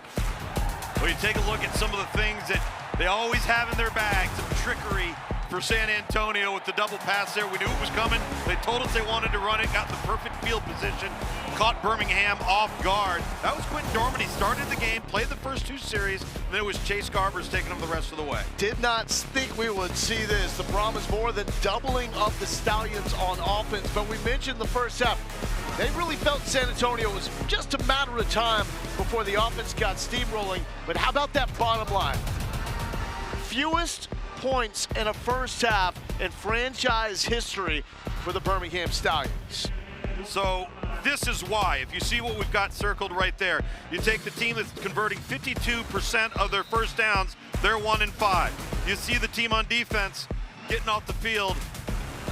I mean, that's where the game is being played right now on third down. That's a look at the progressive first half stats. Birmingham gets the rock to start the second half, and a solid return to the 45-yard line by Gary Jennings. Let's check in with Caleb Burton. Guys, I just got done talking to Brahmas head coach Wade Phillips, and Lowell, he attested to that. I asked him what he liked so much in that first half. He goes, well, we're going up against a team that averages, what, 30 a game, and we held them to 3. So there's a lot I'm liking there. I'm also loving how we're moving the ball. Second half adjustments-wise, I asked him about that. He says, not too many adjustments. Let's just keep the momentum going in our direction. I will say this, Cody Latimer was outside of that locker room. He had his left knee wrapped. He is on crutches, but he was fist-bumping every single player. The guys yelled out, this one's for you, Cody. Talking about the team leader, tight end for the San Antonio offense. Out of nowhere, Bo Pete Keys breaks it up. He was awesome last week, and the Tulane Green Wave does it again. Yeah, Keys had a big week in a similar fashion. Planting, coming forward and making plays on the ball. And this one was right in front of you, EMAC. This was really good timing defensively. Yeah, it really was, and that's what's been the trend for this San Antonio team. When I was in the locker room, hearing from those guys saying, we have to pick this up offensively. We have to get it going and get these guys right on the right cylinder and get this game in favor of us. And the name Bo Pete given to him by his grandma. Oh, the no-look to Jay Sternberger, the Fighting Aggie to the 20. Inside the 10. And Adrian Martinez just went full Patrick Mahomes. So this is a layered route. You're going to have a vertical route on the outside, then you're going to have a back in the flat, and then the guy in the middle, who's Sternberger, working up the sideline, and it creates that void in coverage, and there's a hole to throw the football. Very well designed, well executed. Momentum swinging a little bit here on the opening drive, back to the Stallions sideline.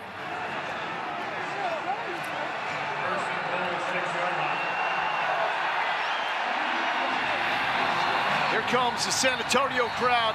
Challenge flag is out. Wade Phillips has just thrown the red super challenge flag. Let's take a listen. They can look at mine. So Mike Pereira's in the U.S. Army Command Center. He'll be controlling this challenge. Yeah, they're going to look at his feet. Stepped out of bounds on the 22.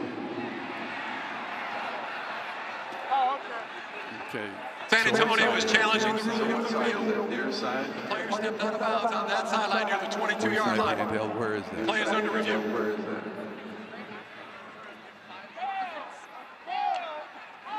Okay. So Jeff. So he's looking at stepping out of bounds on the 22, huh? Okay, that's the 40 there, so that's not it. So we're going to go down. I don't think he does, but I'm looking at all the shots here. You're going to get this shot here is the one I think he's looking at, and the right foot was in there before it gets blocked out. We've got enough showing down the line that I don't think there's anything there that we can overturn. So he gets all the way to the 6 before he steps out of bounds. So we're going to deny his challenge. We're going to give him all the way to the 6-yard line. He's going to lose a timeout, and he's out of challenges. So Tom, that's typically... After video review, the runner did not step out of bounds. The ball be placed at the 6-yard line. 1st and 10. San Antonio is charged a timeout and has no further challenges for the remainder of the game. Not typically the most valuable way to use that challenge. That's something that Pereira and Blandino are typically looking at anyways. Right, they are. They're going to be checking that out to see if he tightrope to the sidelines, and if they feel like did so, they will stop play.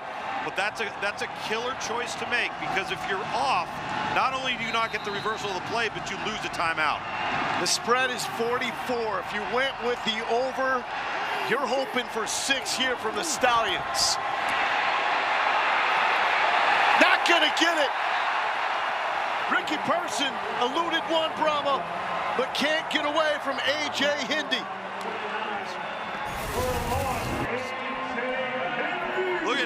right here. Now he is going to take a beeline, and he's going to work himself outside in and watch him speed to the football.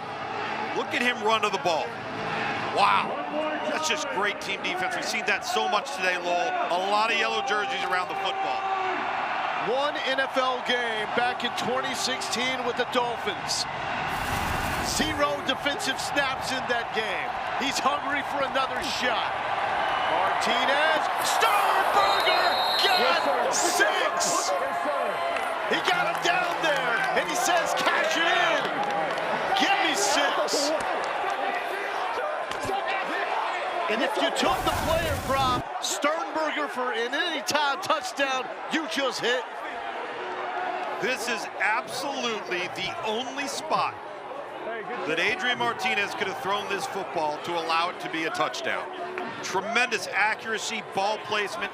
Sternberger shows the focus, even though he's got a defender nearby to secure the ball, maintain his focus on the ball. What a huge opening drive. 2-point conversion coming up here from the 5-yard line.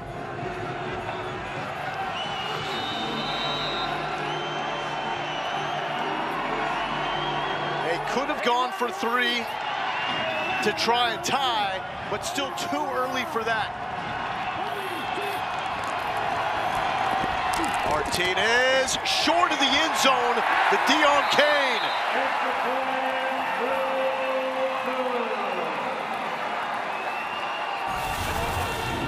How about the defense from Keys yet again? Well, I love the defense and the ability to tackle and not allow Deion Kane to get in the end zone, but Deion Kane has got to work himself into the paint and stay in the paint. It doesn't do him any good to catch that ball on the 1-yard line with that type of coverage. It's like getting the line to gain, Eric, when you're trying to convert on 4th and 7 and you're on a 5-yard route. Yeah, you've got to get in there, man. You've got to get to that point, make it for your quarterback, make it easy, because that's why we're calling. And even if, Tom, it's a 5-yard route and we need 6, get to 6. Get to where you need to be. And this is what champions do.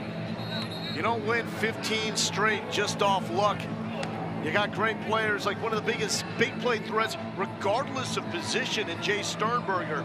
Talked about his NFL run and what he was able to do in 18 games with the Packers. He caught 1 touchdown in his NFL career.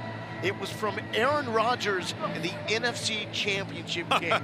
So big moments do not faze Jay Sternberger. No, and there are 3 tight ends. Marcus Ball of Ohio State, Jordan Thomas out of Mississippi State, and Jay Sternberger for Birmingham. And then Cody Latimer, I know he got injured, but Latimer and Alize Mack for San Antonio. That's 5 fantastic tight ends in these 2 teams. You got 3 Brahmas back deep. This is Puka Williams, the Jet from Kansas.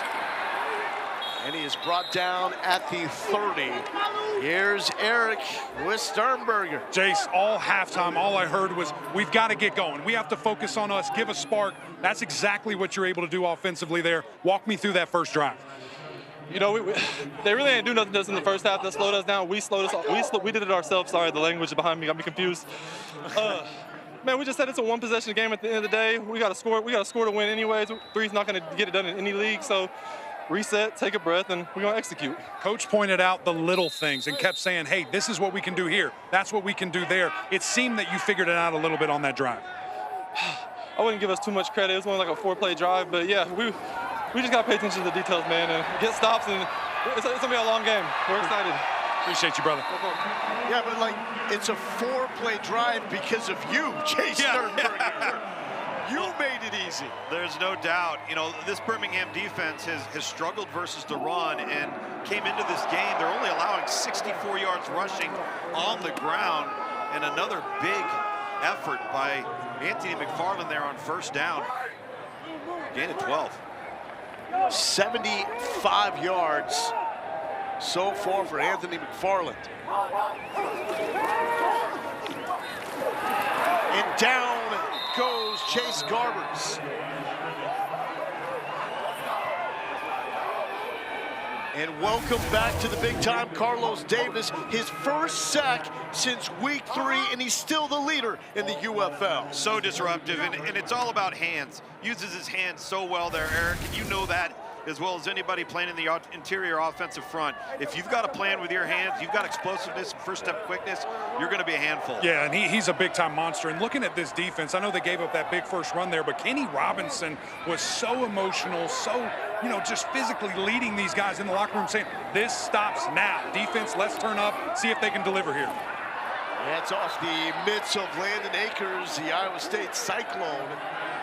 What'd you think of that connection there, Tom? Well, Landon Akers ran himself into coverage, and I think the way the ball was thrown from Chase Garbers, he wants him to settle up there. So he tried to stick the ball right on him, and you saw Akers get up and point to his chest, and yeah, that's on me. Just a bit of a miscommunication, and again, when your quarterback's been out for the last 5 weeks, along with your other best player, and Anthony McFarland, you got to knock the rust off a little bit. Let me clean something up real quick. It's 74 rushing yards for the Brahmas as a team.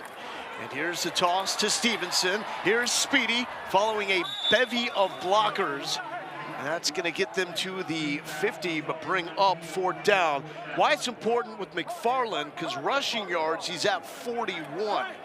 The player prop total for him is 41 and a half. So if you took the under, you are sweating right now because fresh legs still. And McFarland. Your under might last another series. Yeah. Here's Brad Wing. So we saw earlier John Trey Kirkland with the touchdown pass. So the only non-quarterbacks with touchdown passes this season are Kirkland and Brad Wing. Well, this checkup, no, into the end zone, so coming out at the 25-yard line. But Birmingham, they got into the end zone, they got the stop, and they ain't going away without a fight. If we get to see this for the UFL Championship, it's gonna be a dandy.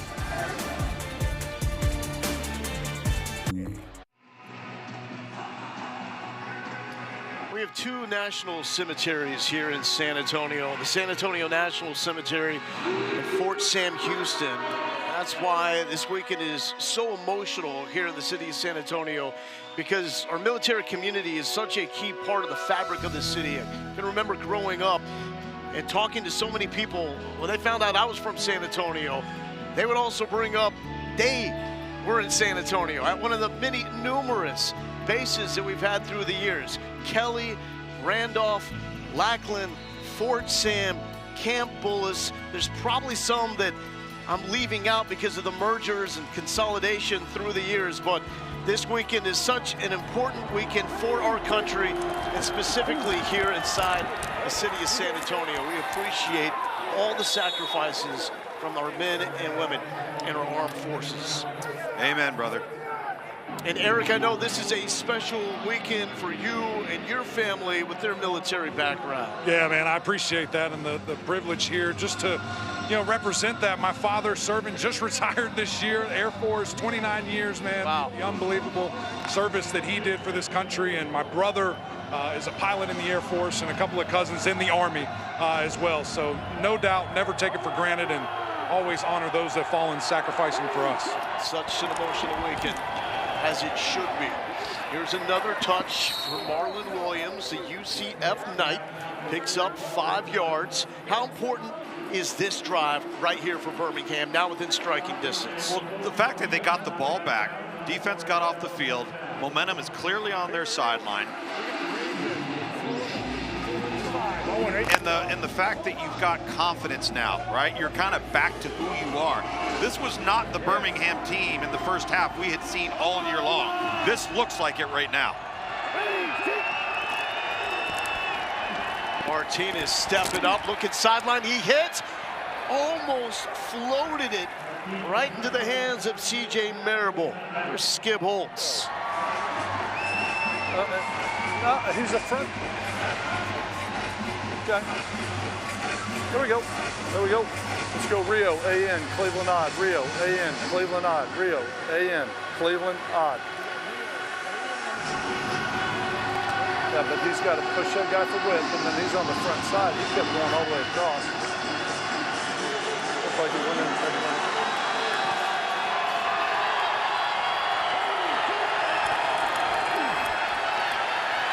Nothing. Brahmas defense corralling to the football That's Garrett Nelson, the Nebraska Cornhusker, like he was doing it in a black shirt back in the day. 3rd and 13. Suggestions? Here we go. Here we go. Let's go, Richie. Here we go. Let's go, Richie. Let's go, Richie. Puma. Let's go. 59, Larry. Richie Puma, 59, Larry. Richie Puma, 59, Larry. I got it. 59, Larry. I got it. But that's Larry was what was open last time. Anybody got any suggestions? This place is bonkers, Tom. Yeah. They need 13. Got it. Marlon Williams, big time play. Nice job. Nice job. Here we go. Wow. Here we go. Let's go. Here we go. Let's go, Rob. Empty. Here we go. Let's go, Rob. Empty. Let's go, Gator. 15 shave. Rob. Empty. Gators. 15 shave. Here we go. We got Rob empty. Gator. 15 shave. What a conversion. 3rd and 13. Marlon Williams goes down to scoop it for the conversion. Adrian Martinez hangs in there till the last second and makes the play. Wow. Contact courage from Martinez. The flip off the hands of Ricky Person.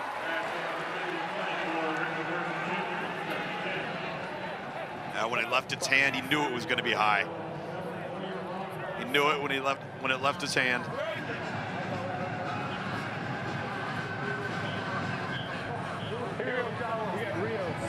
Even slam. So impressive to see the growth of Adrian Martinez, the clear front runner for UFL, most outstanding, valuable player.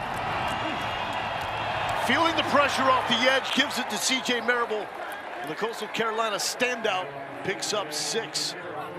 Man, I'm telling you what, Devontae Beckett, he comes off the edge as a free rusher and then peels back, and if he doesn't make this tackle, Marable is one-on-one with the deep safety. What an effort play by Beckett. One of the reasons he's one of the best tacklers in all the UFL. Number 2 in the league coming into this game. The top 3 all on the Brahmas.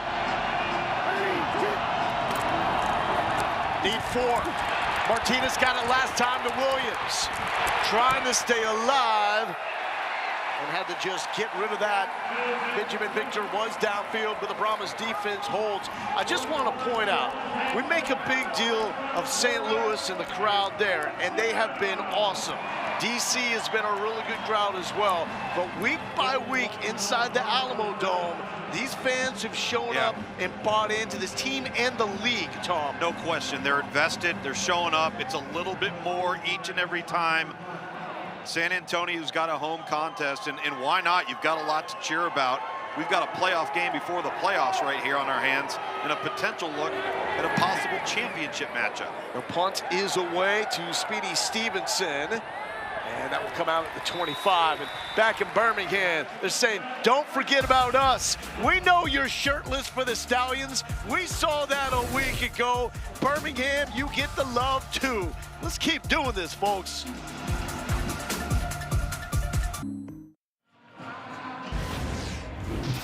Welcome back here inside the Dome. Alongside of me is Devontae Beckett, and you and this defense have been absolutely disruptive all game long. What allows you guys to play with the kind of effort and intensity that you have been with? Honestly, we just believe in each other. You know, we work hard at practice, but this same intensity we playing with, that's how we practice every day.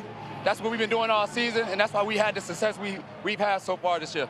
You told me that you have this different mentality. You're not the biggest guy out there, but you make sure you are extremely decisive.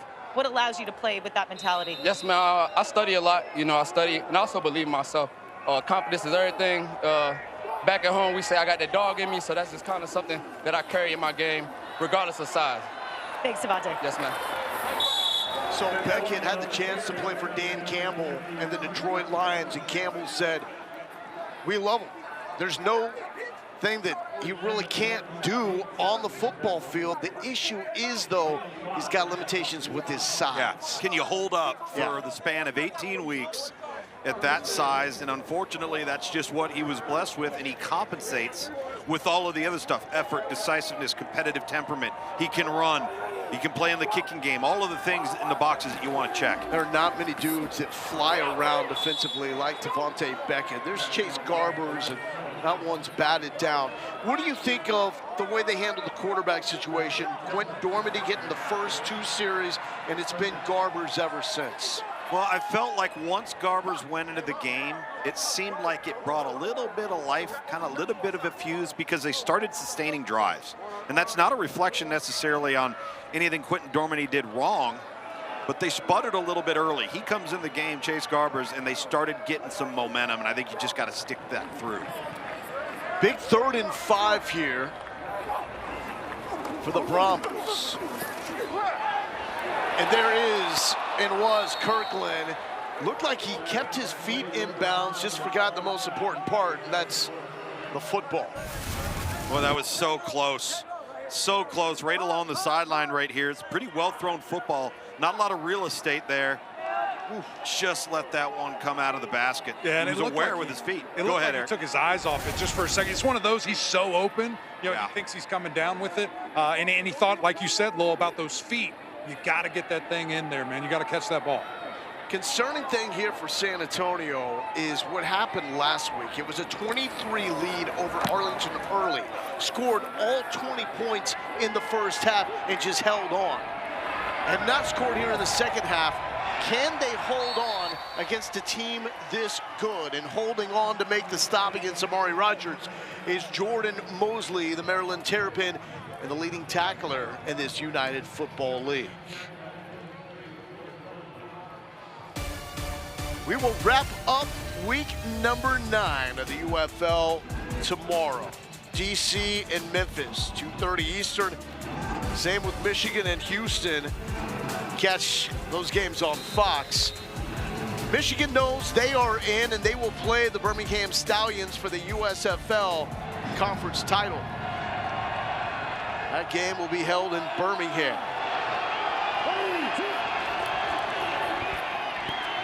Martinez to throw, nearly picked off. Darius Phillips, he is having a great return to action.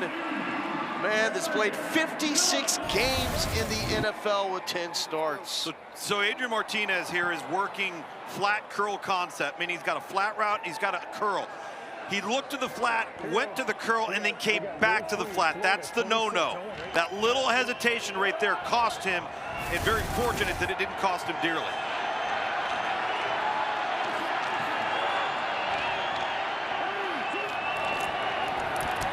Pressure off the edge. Scott got him.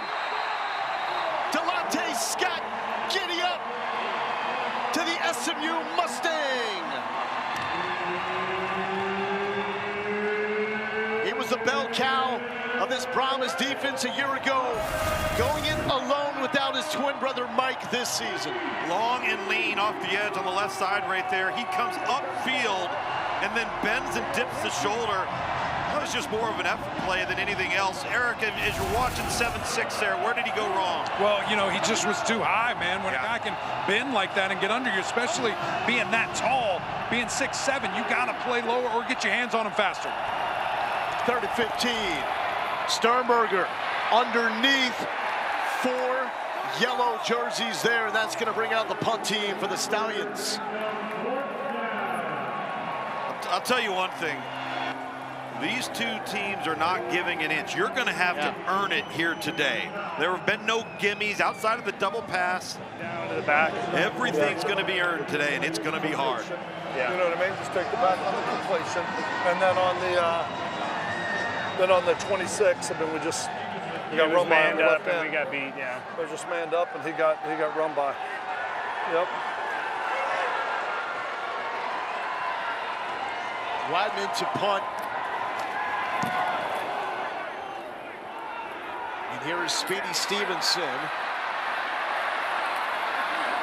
And he's not going very far to the 35. We know there's frustration, and we'll get into this in just a moment. But first, the NHL. We'll have Game 3 of the NHL Eastern Conference Finals tomorrow afternoon.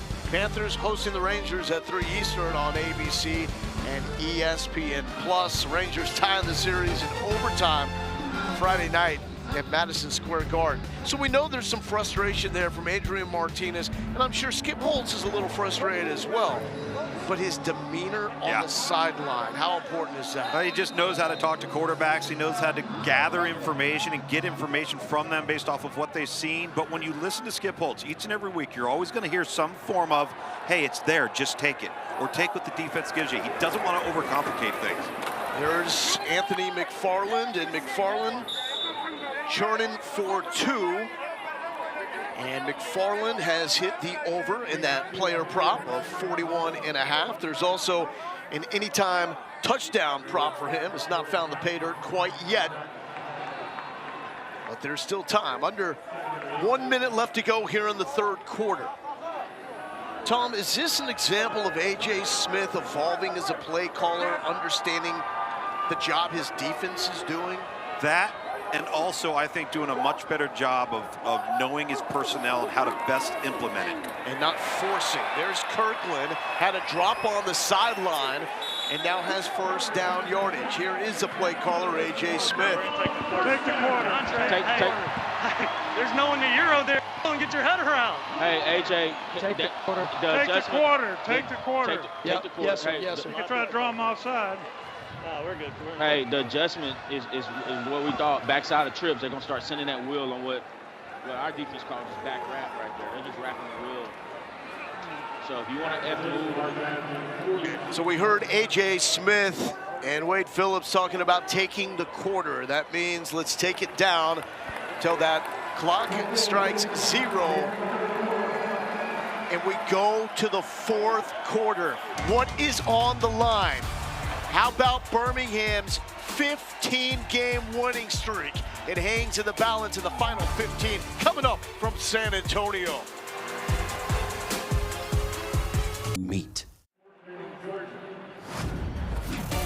Having some fun with our friends at ESPN Bet. Here are the player props that are ongoing. The anytime touchdowns in that middle column, and then yards on the right. So far, Jay Sternberger has found his way into the end zone, so the anytime touchdown hits at plus 230, so you can really cash in there.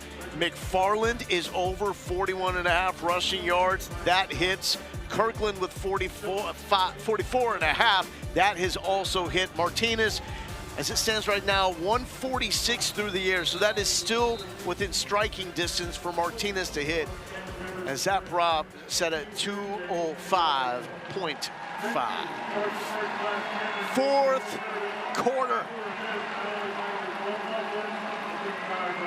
It's been a long time since Birmingham has been put in this position. Anthony McFarland wants to keep him there. Down, but still not out. And McFarland, he's got fresh legs, Ludes, at 16. Man, he darted through this hole like a missile.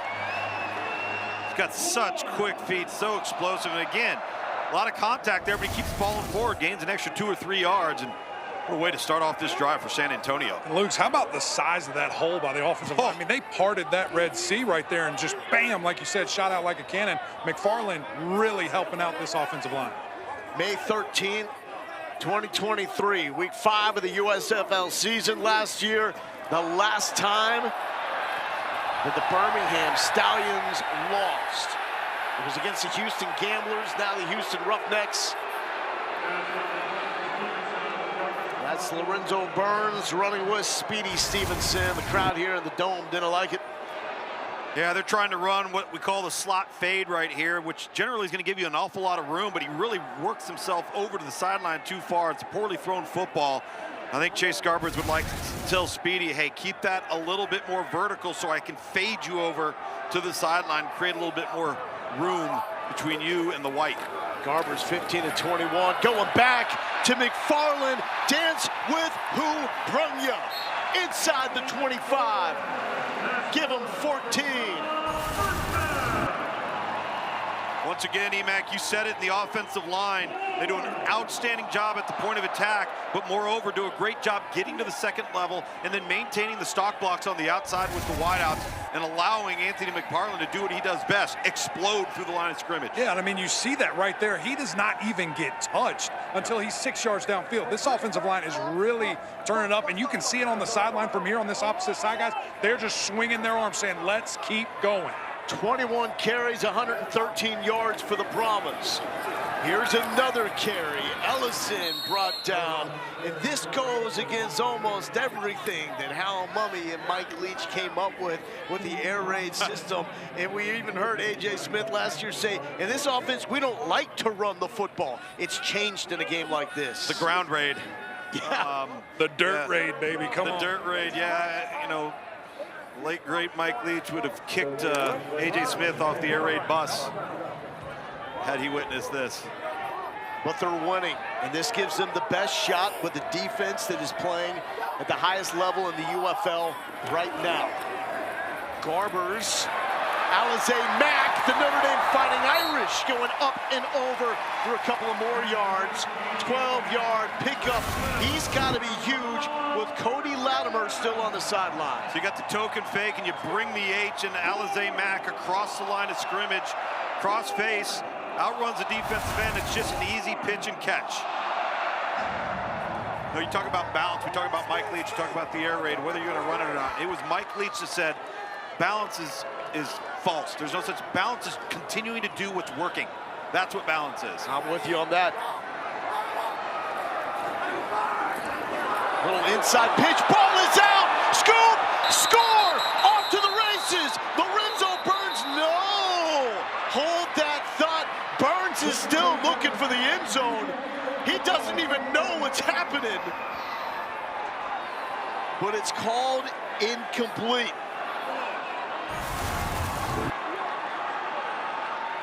I think they were intending this to end up being an end around to the slot underneath, but big number 99, Dontrea Tillman, does a great job staying at home and clearly not securing the ball for the reception. It's a good call by blowing this dead right here. But 99 for Birmingham right there, forcing it back inside. They were not expecting him to be there. They thought he would chase the motion and come down the line of scrimmage. And that's the beauty of that forward pitch that we've seen more and more prevalent. Not a lot of danger to it. Well, yeah, because something like that, it's incomplete. Yep.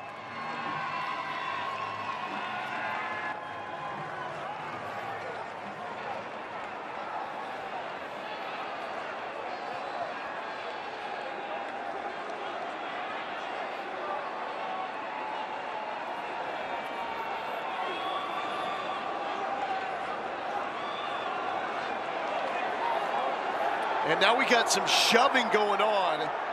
The referees moved away for a moment, and it almost got a little dicey there with the Brahmas. McFarland is having to be taken away, and he's barking at the Stallions bench right now. Number 88 was covered up. 5-yard penalty. First down. So illegal formation. I just feel bad. Lorenzo Burns, I mean, they're stopping the play, and he's still looking for the end zone. 5-yard penalty, moves the ball back into the 16-yard line. Hey, what a game, though, Tom, with so much on the line. For Birmingham, they know they're going to be hosting the USFL Conference Championship game, but they're trying to make it 16 straight. Oh, no! McFarland got pancaked by Aaron Montero. The problem is, they play for the same team. Well, not only that, it's 67 on your left there. He gets turned around almost back to the line of scrimmage. I don't know what he's looking for or what he's looking at. Eric, I don't know if your vantage point has a different look, but holy smokes. Yeah, a guy across his face, cardinal sin, man. Do not be looking near the line of scrimmage the opposite way. You should never be doing that. Would have loved to see him just keep going because there was nothing there. His running back would have shot through there and got some good yards.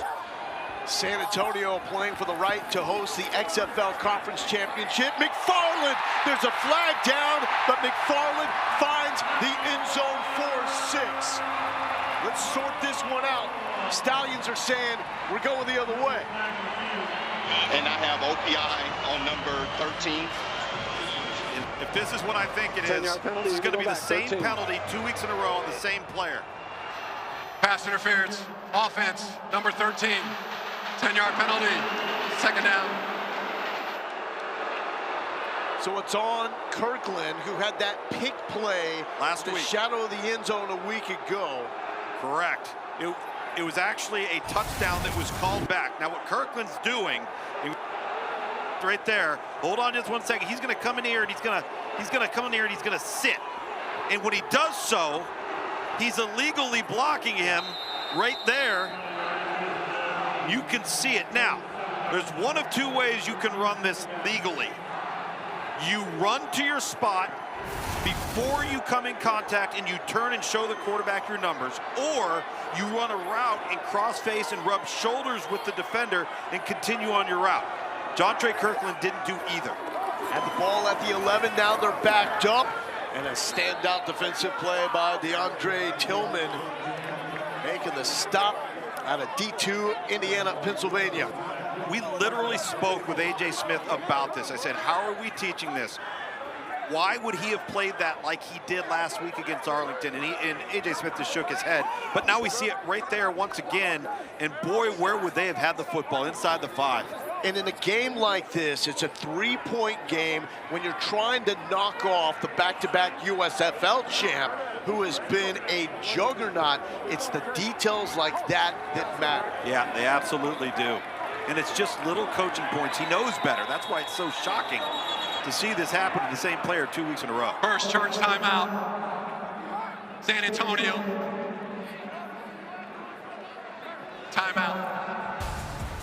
Brahmas moving backwards at the wrong time, holding on to a 3-point lead. We'll be back after this message and a word from our ABC stations.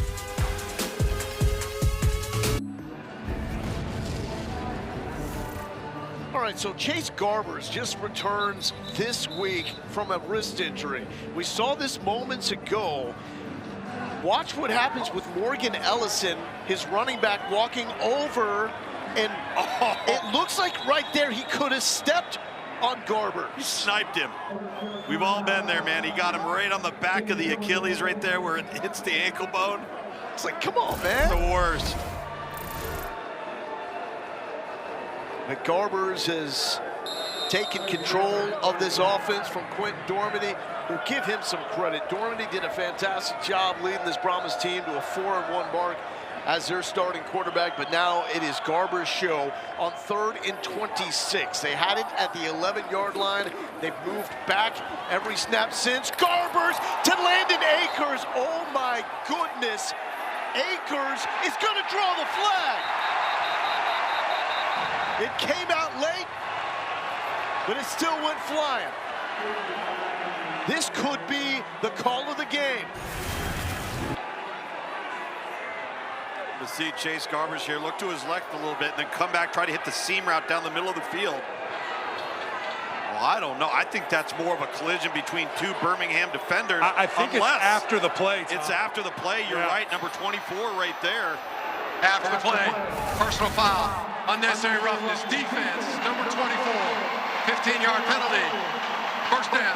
Yeah, that's Kenny Robinson. Looked like he's getting some shots. And Tom, this is exactly what was happening in the locker room. Kenny Robinson going nuts, getting overly excited, and his defensive coordinator comes over and says, hey, all that emotion is great, but we need it on the field, and that's exactly what they didn't need, is that type of emotion. But remember what we heard from Skip Holtz last week. It's the little things, these stupid penalties like we just saw right there. Eventually, those are going to be the things that catch up and beat us. Yeah, you saw Skip Holtz on the sideline mouthing 3rd and 25. He's beside himself. And again, these are things that this team has typically not done. This is out of character for Birmingham to not play smart. Stallions need to bow up here, 1st and 10 in the red zone. Haven't been able to slow down this man so far today. Anthony McFarland, 17 games in the NFL, all with the Steelers. Trying to work his way back. He's only 25 years old. There's still opportunity for McFarland to get back to the league. He's coming off Aiding his shoulder there a little bit. His right shoulder's drooping down, and you can visibly tell he's in pain. This is the part of the field you'd like to see big number 3, Cody Latimer, left in the first half of this game with an apparent leg injury. Ellison bouncing, rumbling into pay dirt.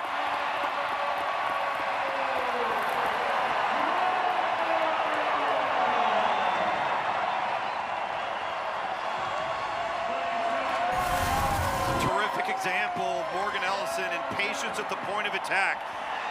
Tries to take it up inside, shows some lateral balance and agility, and then is able to get his shoulders square and back downhill to get that full head of steam. And look what we have here. Uncharted waters for the Birmingham Stallions. 3rd and 26. 26, yeah. Guys, Ellison's coming off the field limping as well. This is not ideal for this team. This is also the playoff stretch, the playoff run. No one's healthy at this point in time. Puka Williams checks in at running back. This is the 1-point attempt. And Puka Williams, did he get the line? And the ball comes out, spotted down short. So it will stay at a 9-point game. Why is that stop so important? Because a 9-point game in the United Football League is a 1-score game. If Puka finds the end zone right there for 1, complexion of this game entirely changes with 8:35 left.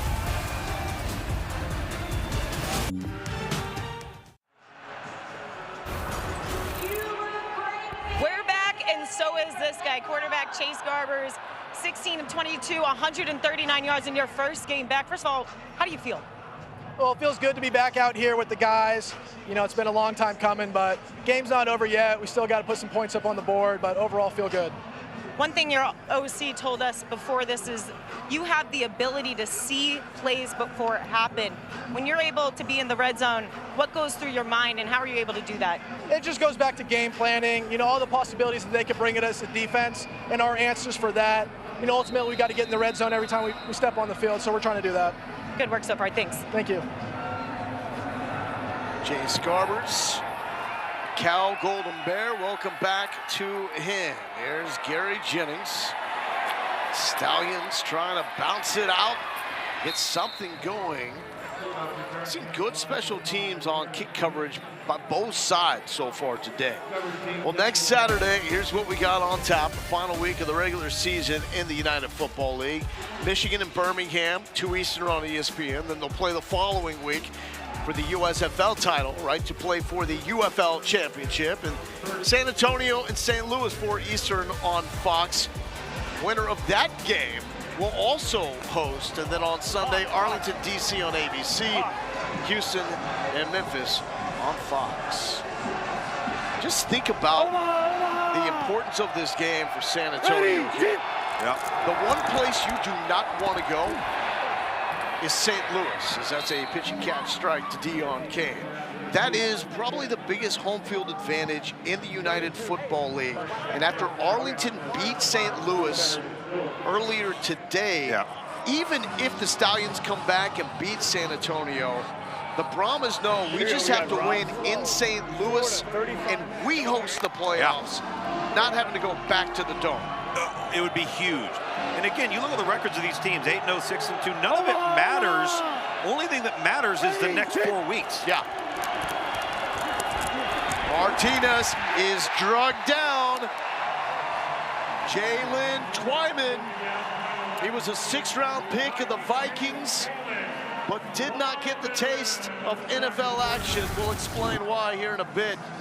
Eric, we've rarely seen Birmingham up front get beat or whipped one-on-one, but this is one of those rare opportunities where the defensive tackle wins this matchup. Yeah, and again, you're going against the best defensive line in the league, and Jalen Twyman adding to that. He started the season on the Stallions roster, so I know that's important to him. He's a quick twitch guy, a true 3 technique.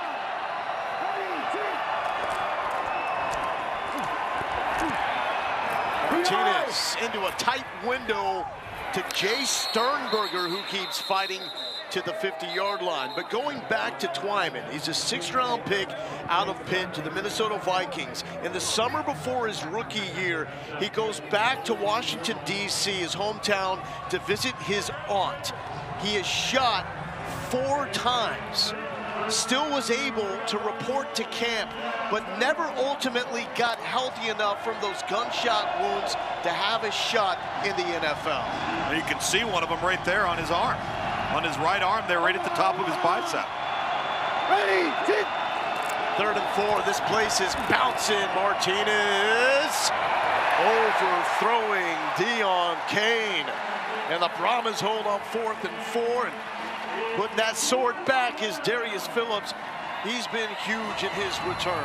Well, their corners are tall and long, and so they're a good matchup for these very long Birmingham receivers. Deon Cain's a 6'2", 6'3" guy, so it's a good matchup, a good advantage for San Antonio. But if you've noticed today, and you've watched Birmingham throughout the year, there's just something slightly off, Eric. Like they're an inch off here, they're a slight overthrow there, and it's just not coming together the way they've had it before. And it's fascinating, it's not just one guy. I mean, I know it's more visible when it's a quarterback missing.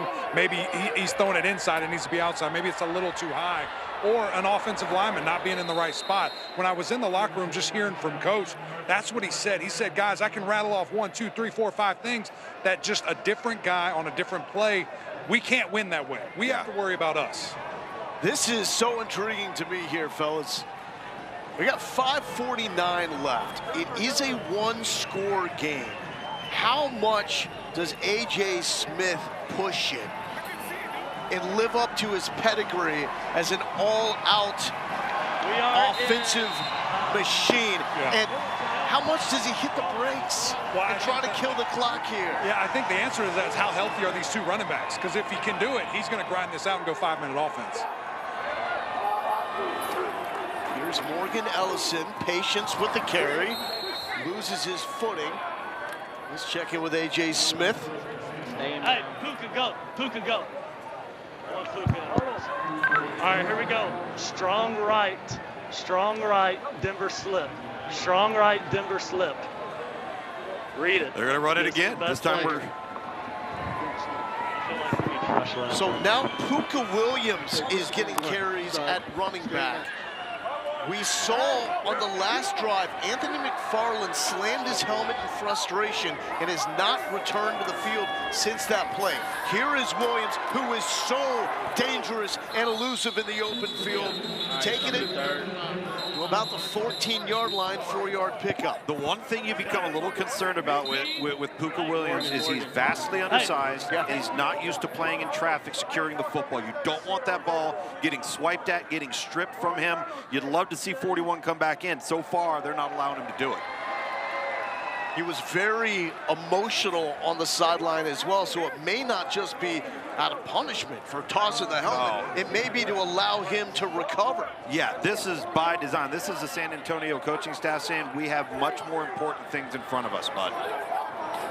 3rd and 6, Garbers will throw. Dangerous one, but it may have done the job. Even though Neville Clark says incomplete, we got a flag. Pass interference, defense, number 14. Ball be placed at the spot of the foul. Automatic, first down. This is a good call. Clark's all over him. You see the contact initiated, not only prior to the ball being there, but prior to the ball being halfway there. Spot foul, an automatic first down if it's under 15 yards.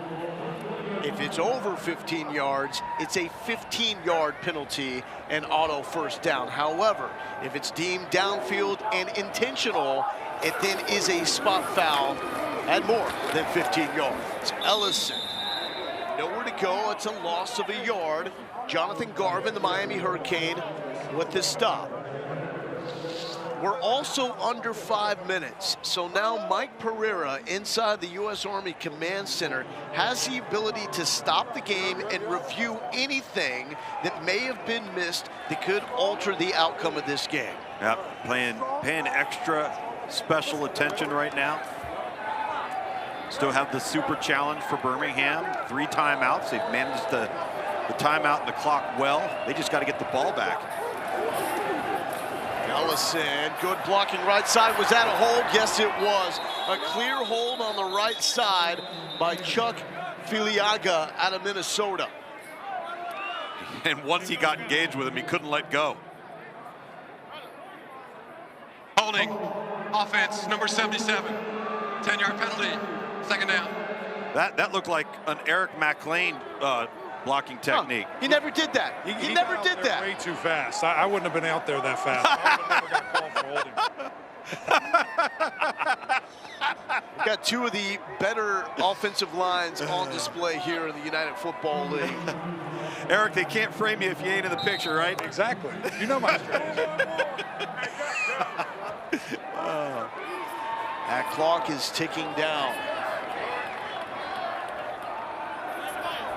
Heading up on 3 minutes, and San Antonio is just content to play keep away. Letting this play clock come all the way down before the snap. That's Ellison. Good backside pursuit by the Stallions, and the stop made by DeAndre Tillman. At some point on this drive, Lowell, Chase Garbers needs to keep the football. They need to have their inside zone action.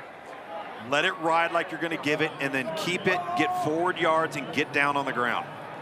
Hey, Luke, how about the strategy of calling or not calling a timeout right here? Would you have liked to have seen a timeout right there? I kind of feel like you needed one about 15 seconds ago. Yeah, because then you're still going to have the 2-minute warning. Stop it. That's 4. Playing it safe to Puka Williams. There is a flag out coming from the far side of the field. Yeah, this time they're holding number 99, Dontrell Tillman, on the same play that the previous hold was called, just going the other direction.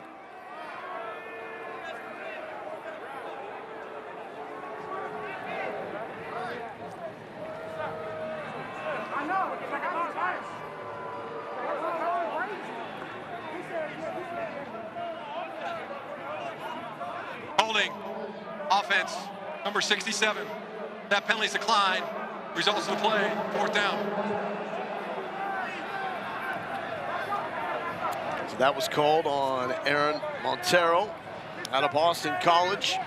That penalty. The penalty. Yeah, penalty helped him, Lowell, excuse me there, and kind of did, Eric, what you suggested. It kind of created the extra timeout, and now field position is going to be a huge factor here. Brad Wing has got to get a hold of this punt, because there is plenty of time with 3 timeouts, a super challenge, and 2:03 left on the clock for Birmingham. Wing had a long of 74 in his NFL punting career, and he will punt it away after the 2-minute warning. This is as good as it gets. It is a 1-score game here in the UFL. A 15-game winning streak on the line for Adrian Martinez and the Birmingham Stallions when we return to San Antonio.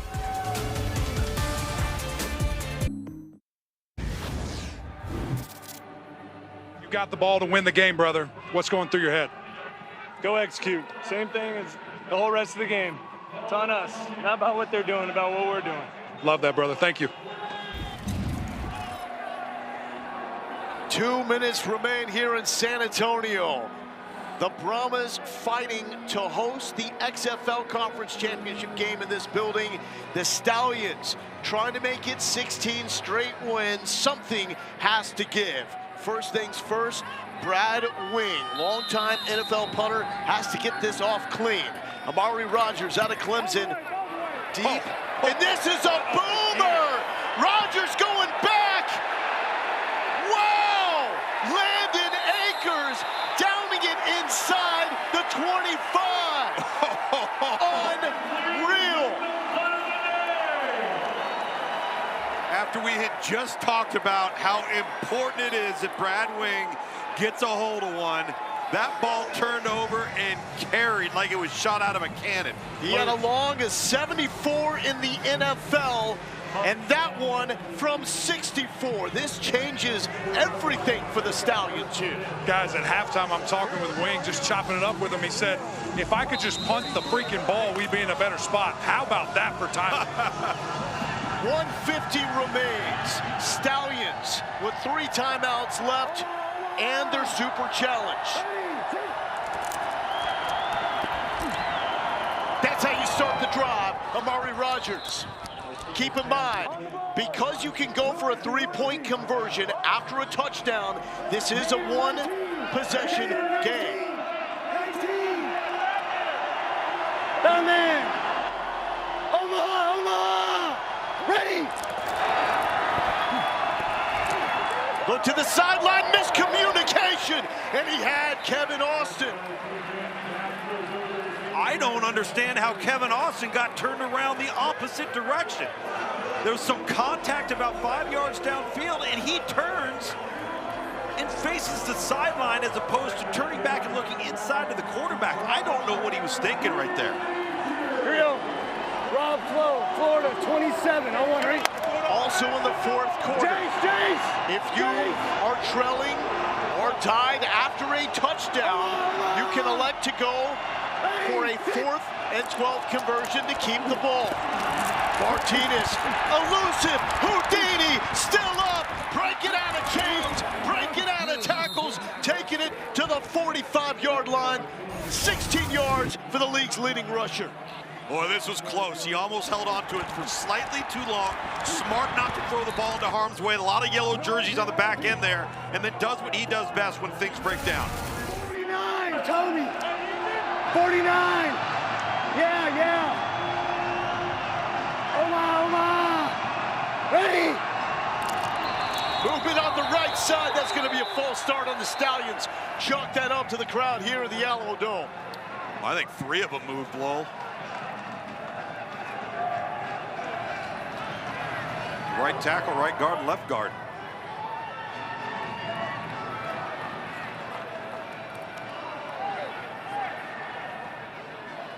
Ball start.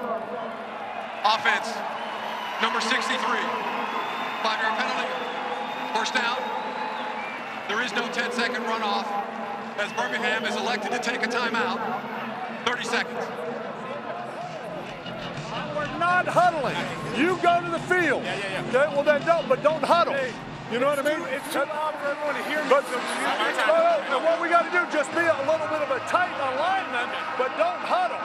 Well, clock is running. Okay, we got 2 timeouts left. Okay. All right.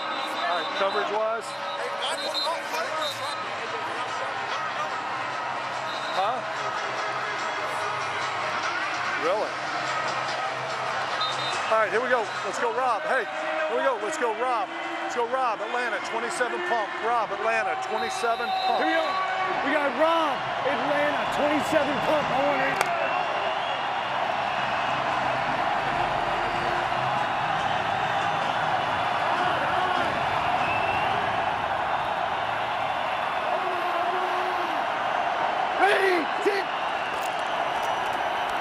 Scott nearly got him. Martinez still up. Awkward throw, incomplete. But Delonte Scott was the disruptor. Well, you heard the play call with the pump in there, and you're going to see Adrian Martinez, and he's going to work a slight pump. By that time, it's too late. Delonte Scott comes off the edge and bends the offensive tackle right into the back of Adrian Martinez. Very, very fortunate to get out of harm's way, get that ball in his hand and stop the clock. 17 fade. I want it.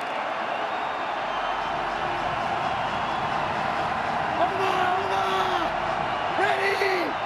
Sit. Quick out. And complete to Marlon Williams. Williams with 7 yards. Okay. All right, 2 downs to get a first here. Okay. Here we go. Let's go. Hey, here we go. Let's go Lou empty. Let's go Lou empty. Let's go Gator. Gator, 17 safe. Or go fade. 17 safe. I want it.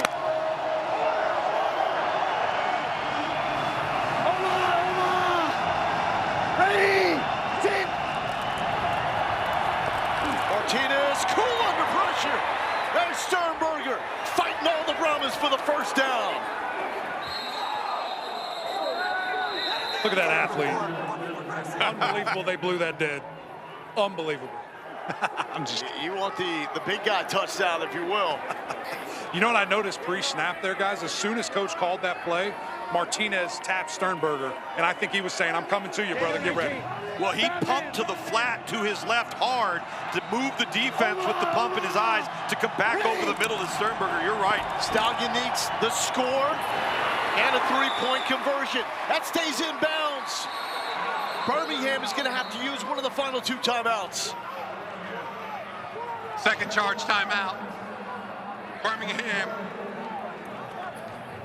30 seconds. Another clutch play by Bo Pete Keys out of 2 lanes. We got to score. Okay. All right. Nice job. Nice job. Okay. Getting a lot of 3D.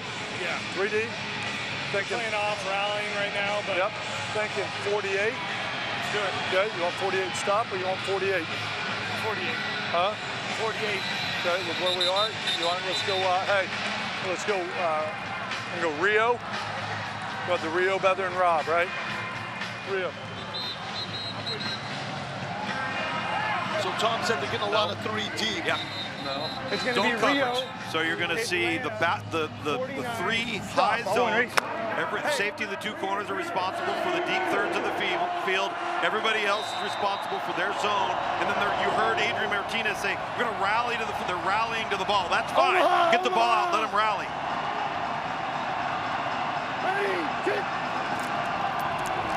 Pressure. Martinez. How did he do it again? Throwing middle of the field. Picked off. Tease Tabor could have just put it in to the 15-game winning streak.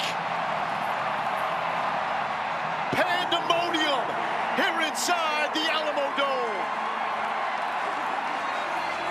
I know we were short on time here. You've got 1 timeout left. I would have loved to have seen Adrian Martinez use his legs right here.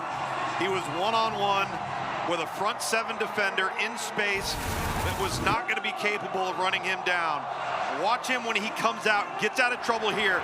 Now look, that's a defensive lineman in front of him. He could have gotten to the sideline and had enough time, because the clock would have stopped, to have another down to get the ball in the end zone. And he's going to look at it, and he's going to feel the same way tomorrow. It's a great effort. He's trying to make a play for his football team, just too high. Tease Tabor closing this game out. Get it! Yes! Yes! We win! We win! We win! We win! We win! Yeah! How pure is that? We win. We win. Give me a hug. Keep it simple.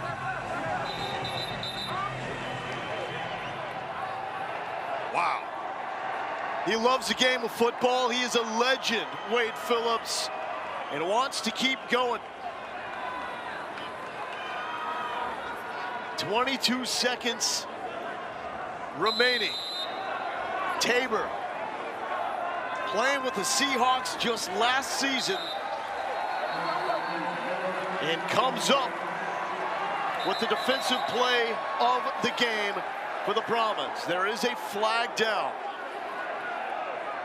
And Tom, you want drama.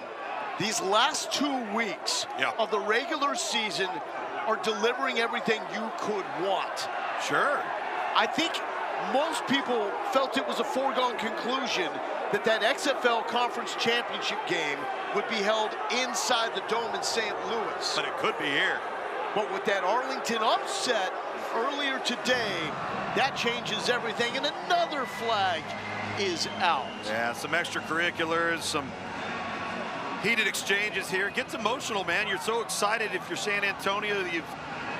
You have finally derailed the momentum of this Birmingham Stallions football team, and you've got pride on the Birmingham side. They haven't experienced much of this. No. And Wade Phillips has an opportunity to go to St. Louis next weekend, get a win against the Battlehawks, which would mean the XFL Conference Championship game would be in this building. Yep. You heard Well, you could see him mouthing the words, Skip Holtz telling his football team, you got to play with class. You got to know how to handle the ups and downs. You're going to win with class. You're going to lose with class. They got beat Birmingham today. is taking their last time out. And we very well I know. could be watching the teams that ultimately will meet in the inaugural United Football League championship game. Could very well happen. And with Birmingham, you know, it's so hard to win once, let alone 15 times in a row, especially in professional football. And so to have a loss like this at this time, it might not necessarily be a bad thing, EMAC. It might be a press a reset and get refocused and re-energized. I agree with you, man. And it's how do you respond? How do you respond from this? How can you channel it? How can you use this loss as a lesson to propel you forward? Because ultimately, this means nothing in regards to the ranking standings.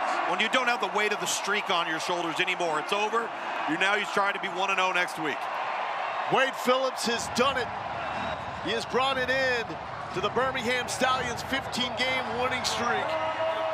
And for the first time since May 13, 2023, the Stallions go down. And now a real possibility that San Antonio can play in the postseason in this building. This is everything you could ever want in spring football. The United Football League is delivering yet again. For Tom Luganville, Caleb Burton, Eric McLean, and our entire crew, I'm Lo Galindo. Thank you for watching the UFL.